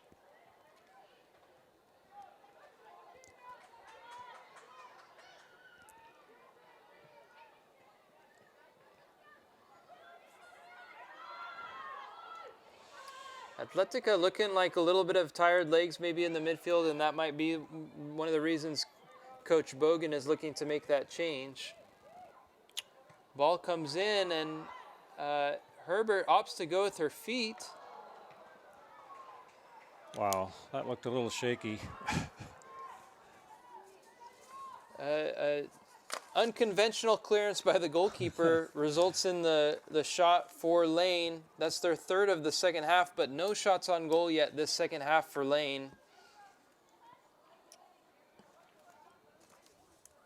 CFC probably feels a little bit lucky to not get to have anything else come of that.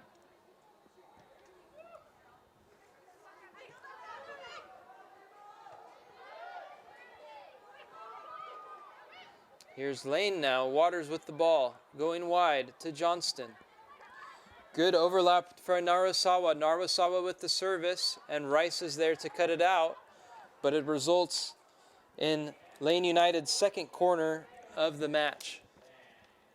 Yeah, all that high pressure in the first half, I think, is taking its toll on CFC. They do look a little bit tired in midfield.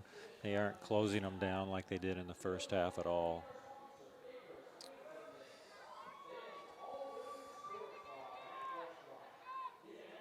So corner coming in from Kubli.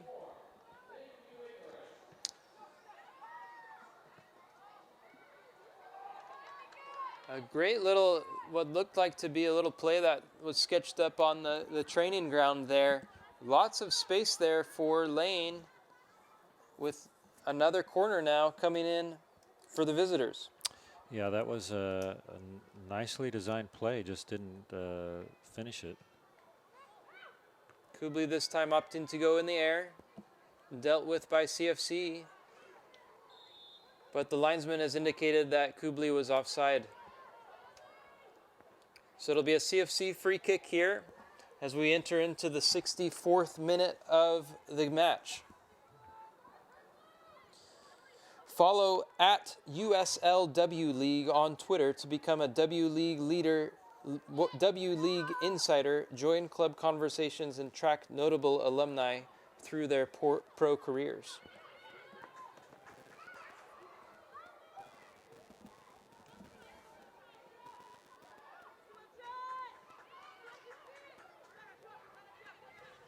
Here's Rice with the ball to Sattler.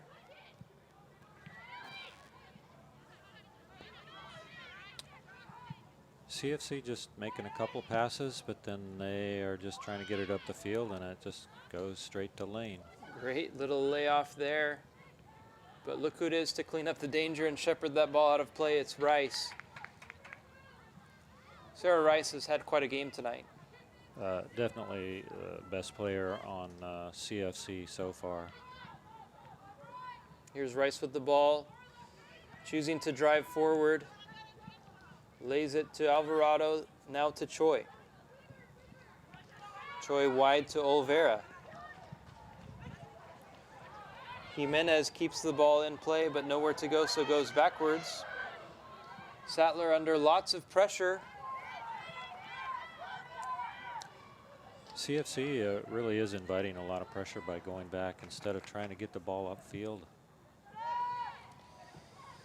Here's Alvarado with the touch to Cruz. Cruz has Cordum running in front of her. Cordum, can she find?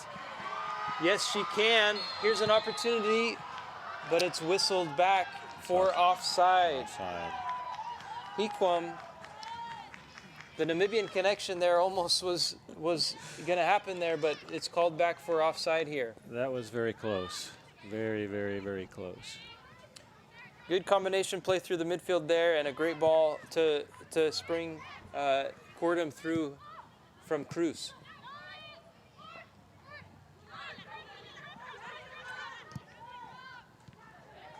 Olvera cuts the pass out. Here's Jimenez. Jimenez goes long, but to no one.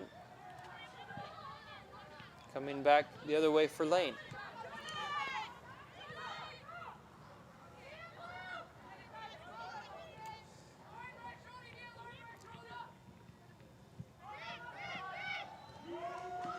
Here's Cordum, looking to connect with her Namibian counterpart here.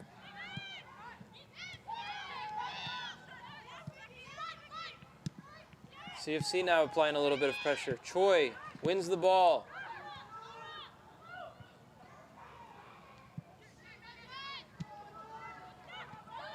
But Lane able to escape the pressure, and now it's Lane with an opportunity to attack.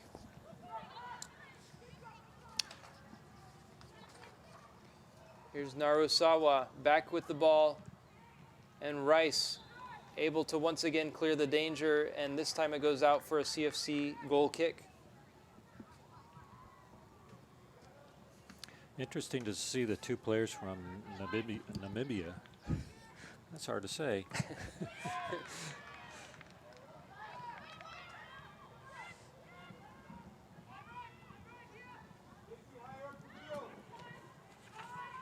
Here's Sato with the throw into Alvarado. Ball comes back to Lane's goalkeeper, Riddell.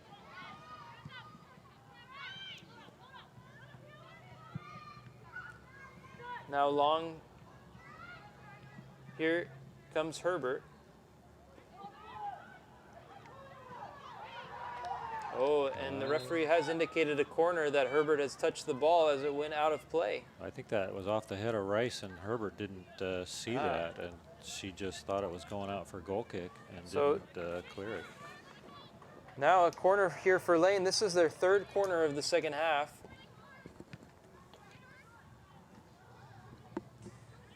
Let's see if they try some trick play again. Kubley serves it to the back post this time, over the head of Waters. Well dealt with by Jimenez.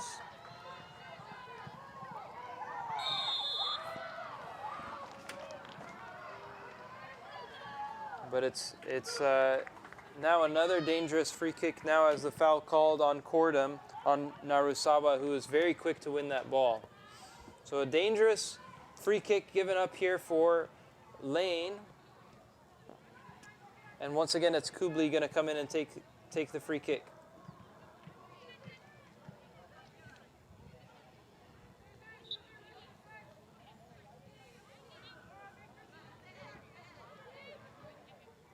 Service in from Kubley. On to the head.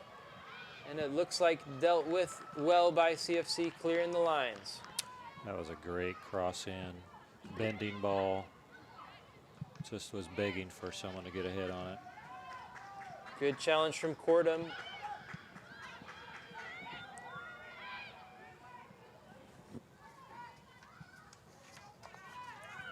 into Rice. Rice calmly deals with it. Out here to Sattler. Sattler looks for Cruz, but it isn't able to connect.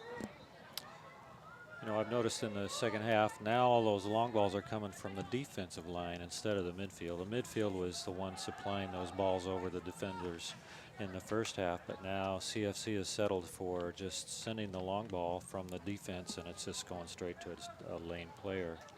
We've got a substitution coming on for Lane United is number 2, Lexis Kenyete Asato.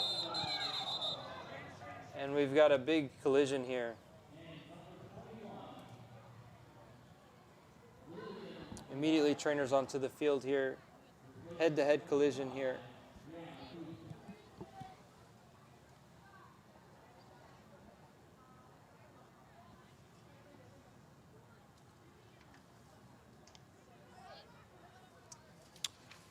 Looks like CFC's got number 24, Natalie Boragine, getting ready to come on.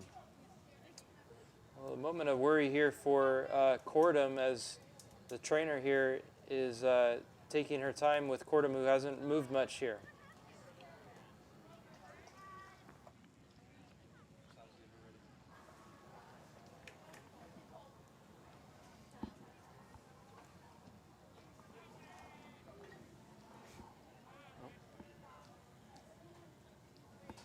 Well, it looks like we're seeing a little bit of movement from Cordum, which is a good sign here.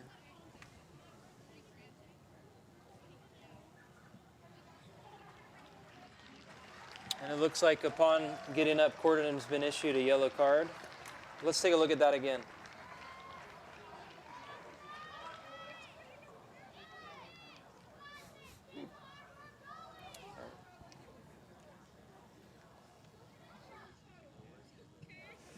So it looks like Cordum there was issued a yellow card in the process of that. And I believe she's come off of the field. Yeah, she's down there talking with the trainer.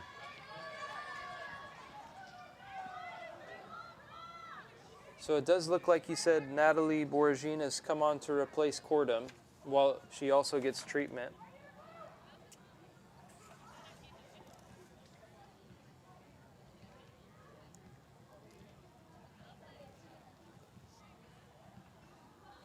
And it was number 12, Peterson, for Lane, who was involved in that collision, and she's preparing to come back on the field. But for the time being, Lane playing one man down.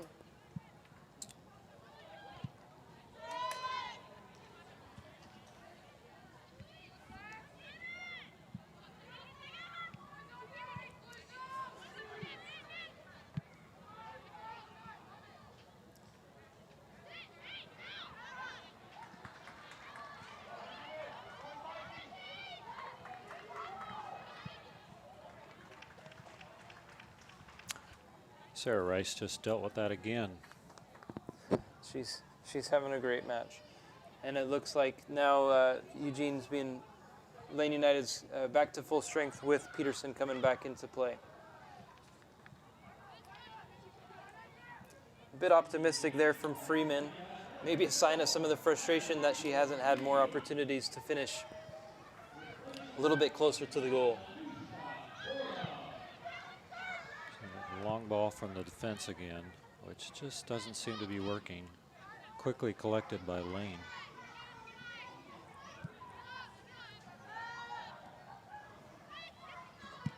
Approaching just over 15 minutes left to play in the match, and it certainly has been pretty even match with chances coming for both sides.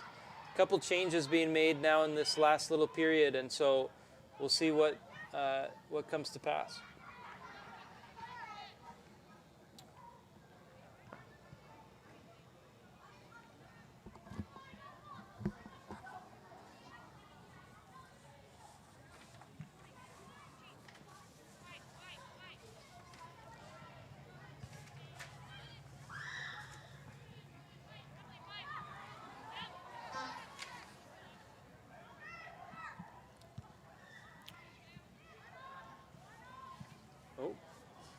Little collision, but no foul given.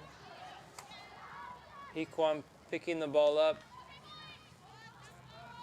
Referee has indicated a throw for Atletica, which I think all the players are surprised about. But long throw now coming in from Sato.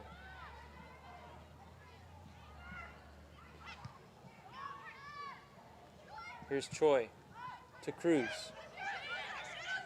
Cruz takes the shot, appeared to hit the hand of the Lane United defender, but no call has been given. Pressure here from CFC, a little sustained pressure. They'll be happy with that. Ball finds Alvarado. Choi under a lot of pressure, able to deal with it. Here's Boragine just with maybe her first touches of the match. Sattler now. Into Alvarado. Sattler once again. Nearly finding the feet of Cruz, but that ball is going to dribble out of play. So another period of some sustained pressure from CFC. They'll be happy with that after it's kind of been really back and forth. Yeah, definitely looking a little bit better for Atletica.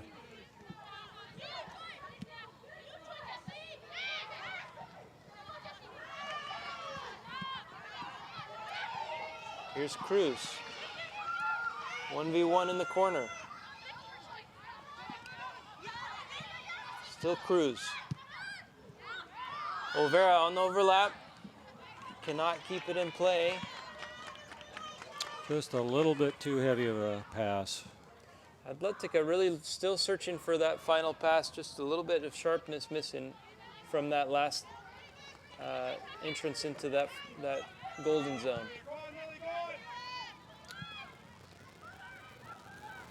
Lane easily plays out of the pressure and now advancing down the right-hand side. Here's Johnston.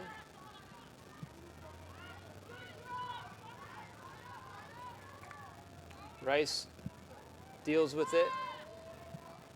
Out of play to Sattler. There was that Rice-Freeman battle again.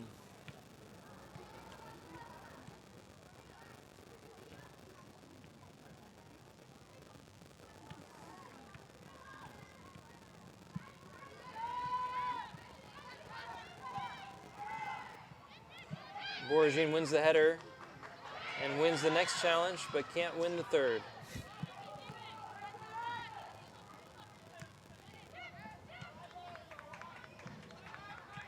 This is good for CFC to relieve a little bit of that pressure that was on their defenders for this almost a whole first part of this second half.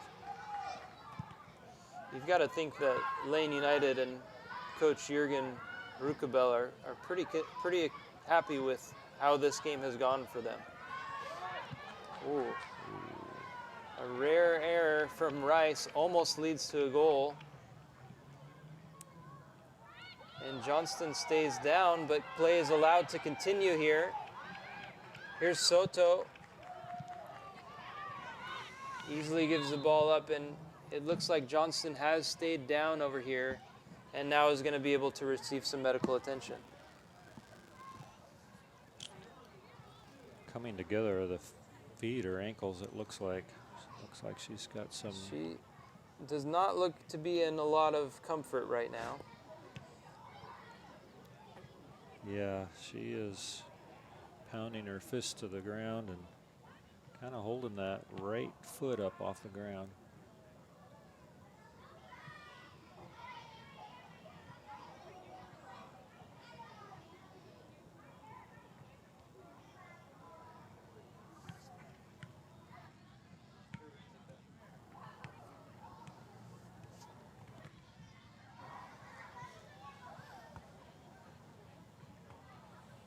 Let's go ahead and take a look again at that coming together. It's hard to tell exactly what happened there, but just that knock, and luckily Rice was able to recover from a difficult situation, but it looks like she's now being carried off of the field, which is not a good sign. She does not look to be doing too well. Rice just had the ball and turned into the pressure from Johnston, and they just had a coming together of their feet. So Herbert, CFC goalkeeper, assisting. Great sportsmanship. Well, we wish Johnston the best, and hopefully that isn't too serious. But we're back underway here.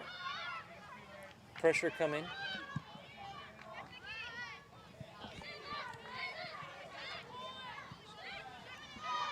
It does look like for the moment Lane is going to play a man down, but preparing quickly a substitution for the injured Johnston.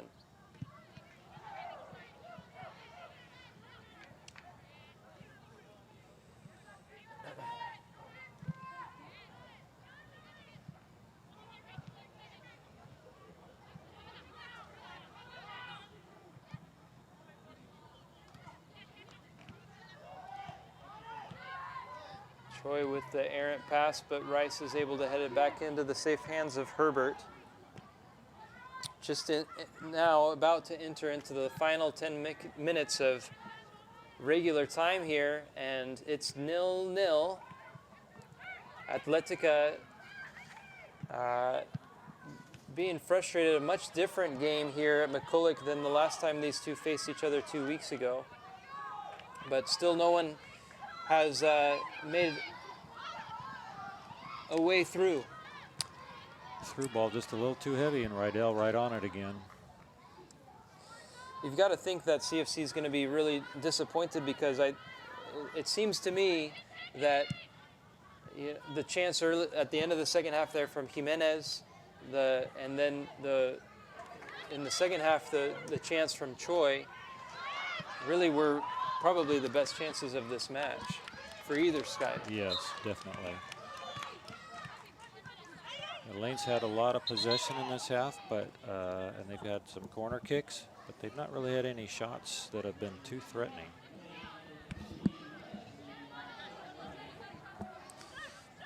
And so then we see that substitution for Lane. For the injured Johnston, it looks like Leslie Manarjas Moreno has come on, and she'll take up that right forward position where Johnston was before.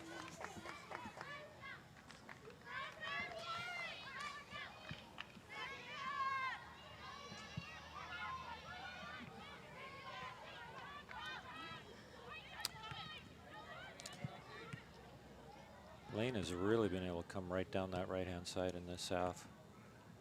That's an example right there. Their right back just was able to just dribble the ball right straight up the midfield. I'm not sure what's going on with the CFC, that they don't have somebody over there tracking that. Here's Sattler out to Olvera on the right-hand side. Olvera cutting back in and then back to Sattler. Sattler going long, and maybe it's a little bit of tired legs or maybe a little bit of frustration or desperation, but it does seem like that long ball has been used a little bit more frequently here as we get a little bit further into the second half.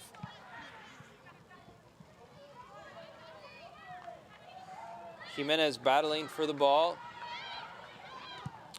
but it's Freeman who comes up with it. But now maybe some space for Hiquam to go forward. But a miscue, and now Lane, good little 1-2. Great opportunity here for Lane. Herbert able to collect, but a great little pass there.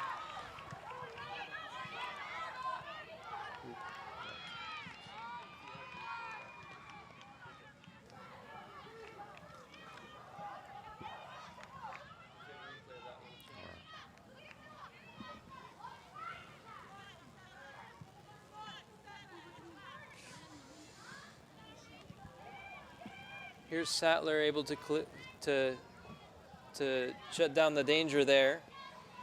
But a good little 1-2 there to spring in the newcomer to the field, Leslie Manarjas Moreno on that right-hand side. Here's Lane once again with a chance. A challenge comes in from Sattler, and the shot on goal once again from Freeman, who's looked to be the Lane's most dangerous player.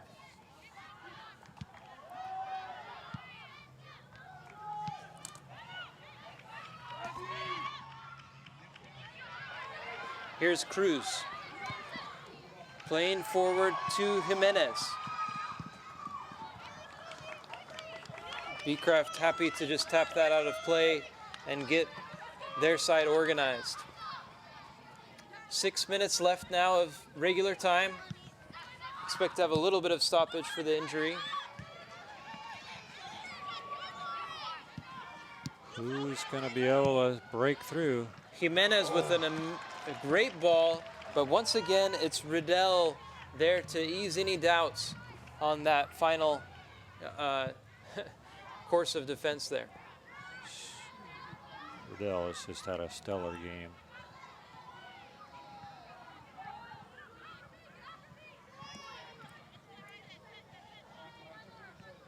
It's a great ball from Jimenez there, and if it wasn't for Riddell being alert, she's been so quick off of her line this entire match. Yes.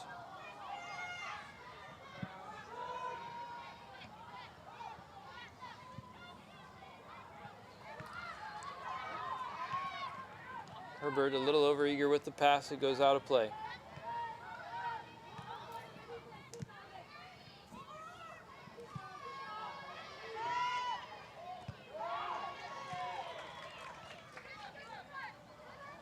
Will somebody be able to break through? That's the question.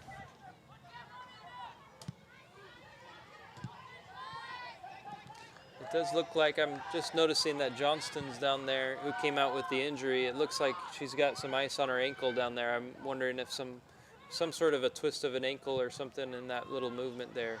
So hoping that she's okay. Out of play, and it'll be a lane throw-in.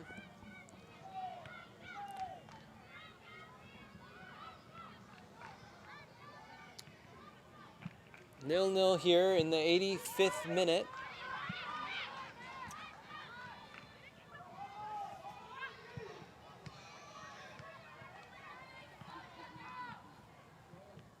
Lane getting a little frustrated as well. I think their shots they've just been taking have all been from pretty far out and been pretty anemic as far as threats go.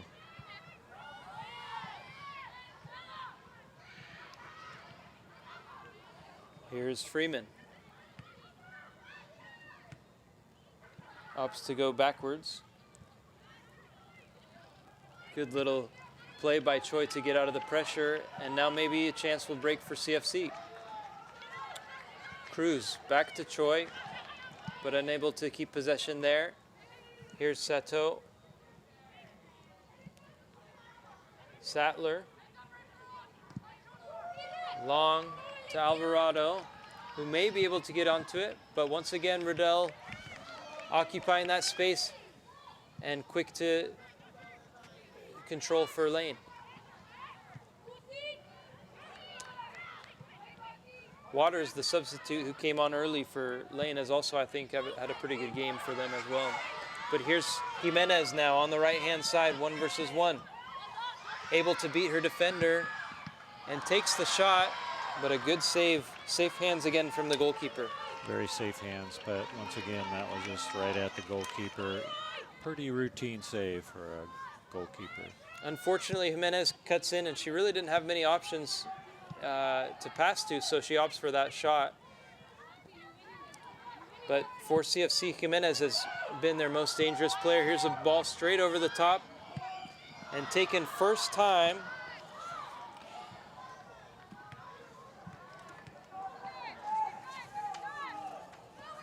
By Natalie Boragine.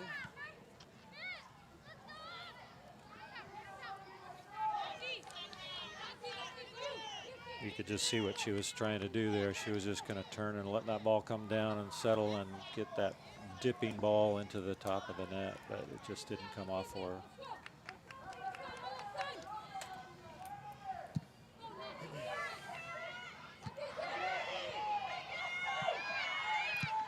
CFC putting a little pressure on now.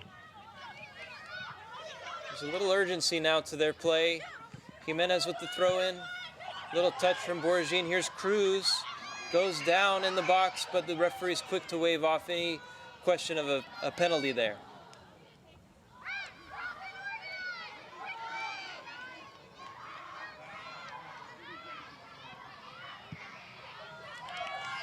As we get to the end of this, Tom, who's your player of the match so far? Player of the match, 2 actually.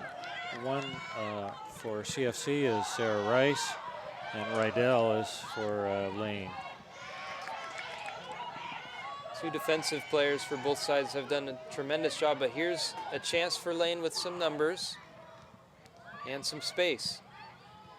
Ball goes in to Freeman. Out wide for Lane, looking to cross. Cross comes into the box, dealt with by Rice, and once again by Choi. Rice in the right position to be able to deal with that cross there.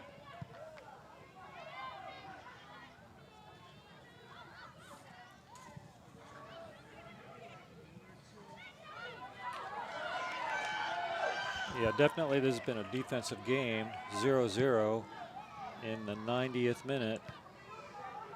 So it's not surprising that 2 defenders, a goalkeeper and a defender, are going to be my top picks for man of the match. Well, and you just got to think that CFC's probably kicking themselves for missing a couple of those early chances. They've had the most clear cut of the chances.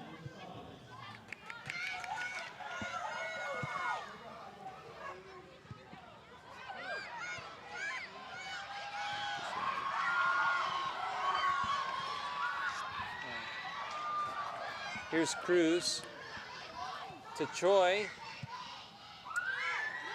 Loops it over the top, but nobody there, and Riddell gathers. Referee's indicated 3 minutes of stoppage time, and we're into that now. Jimenez with the ball, searching for Alvarado, but once again it's Riddell, quick off of her line to ease the danger. She has been fantastic.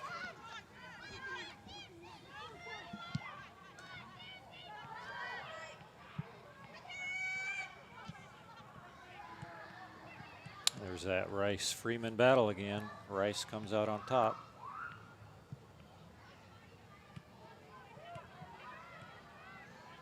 Here's Freeman.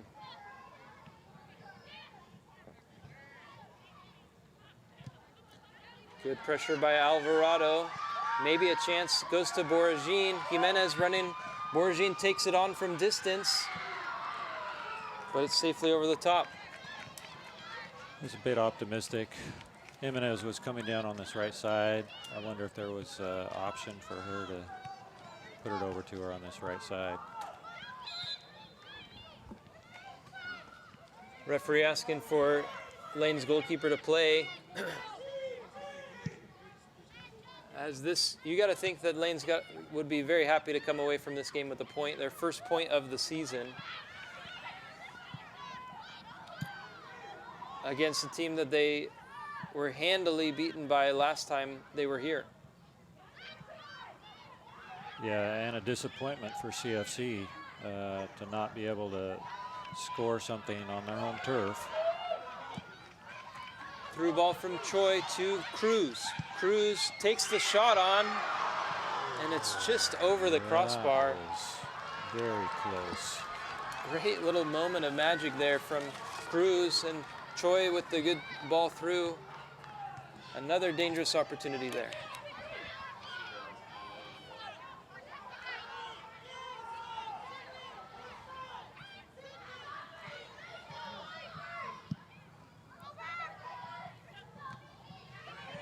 Here's Cruz again, picks up the ball.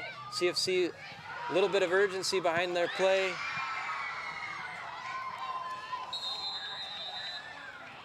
And that is the final whistle.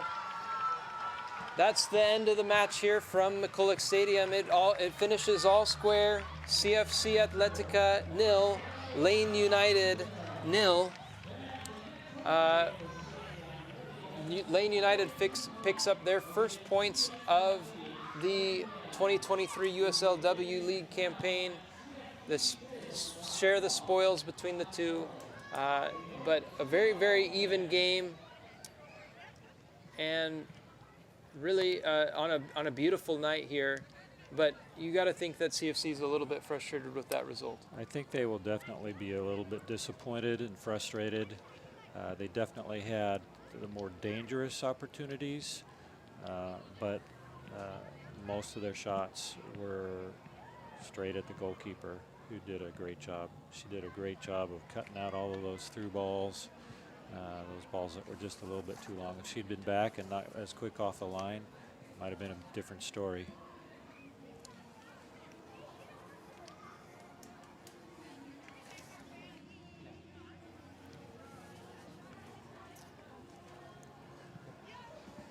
Let's take a look at this last opportunity here. Here's some opportunities from, this was an earlier one from the second half. That is the penalty claim there from Cruz.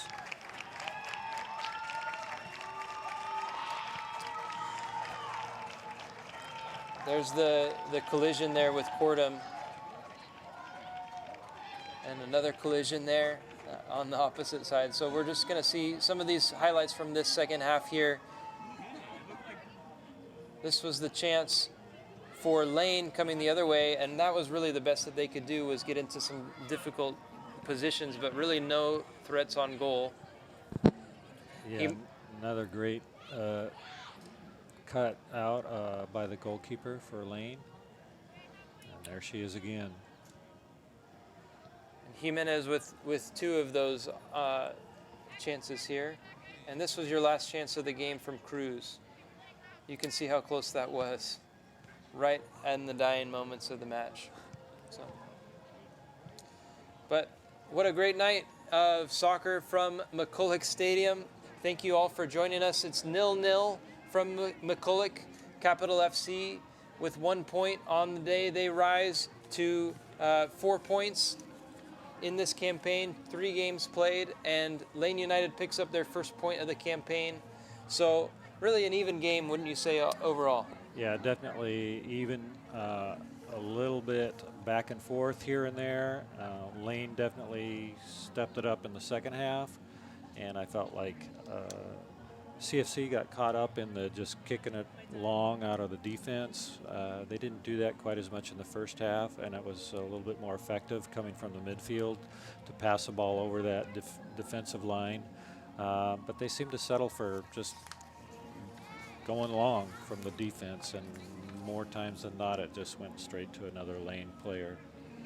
So that's on the game. That was 9 shots for CFC with 5 on goal.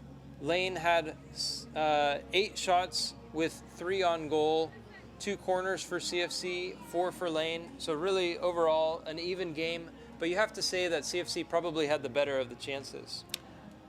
Definitely, especially right there at the end. They were just surrounding the goal and felt the pressure to finish off the game. Yeah, so really it's probably a fair result from McCulloch Stadium here, but both teams will move on and take what they can from this. I know Jürgen Ruckebel, the coach from Lane United, will be very pleased to get their first points of the season. Maybe some other conversations happening for CFC Atletica as they move into their next matches. But really a good match overall. Overall, yeah, and definitely Lane will take more out of this game than CFC. To see their steady progress from going from 0-4 loss against CFC first game, another 2 more losses, but each one progressively getting just a little bit better. I think they'll take more away from this game than CFC will. Well, thank you all for joining us, and we want to say thanks again to Capital Community Media for their coverage of tonight's USLW match. You'll be able to see a few more matches this summer from USLW as well as USL2 later in the season, so keep an eye out for those. And we want to say thanks to everybody who came, supported soccer here in the capital city, and we just appreciate all of you. It's 0-0 from McCulloch Stadium in Salem, Oregon. We'll see you again soon. Thanks.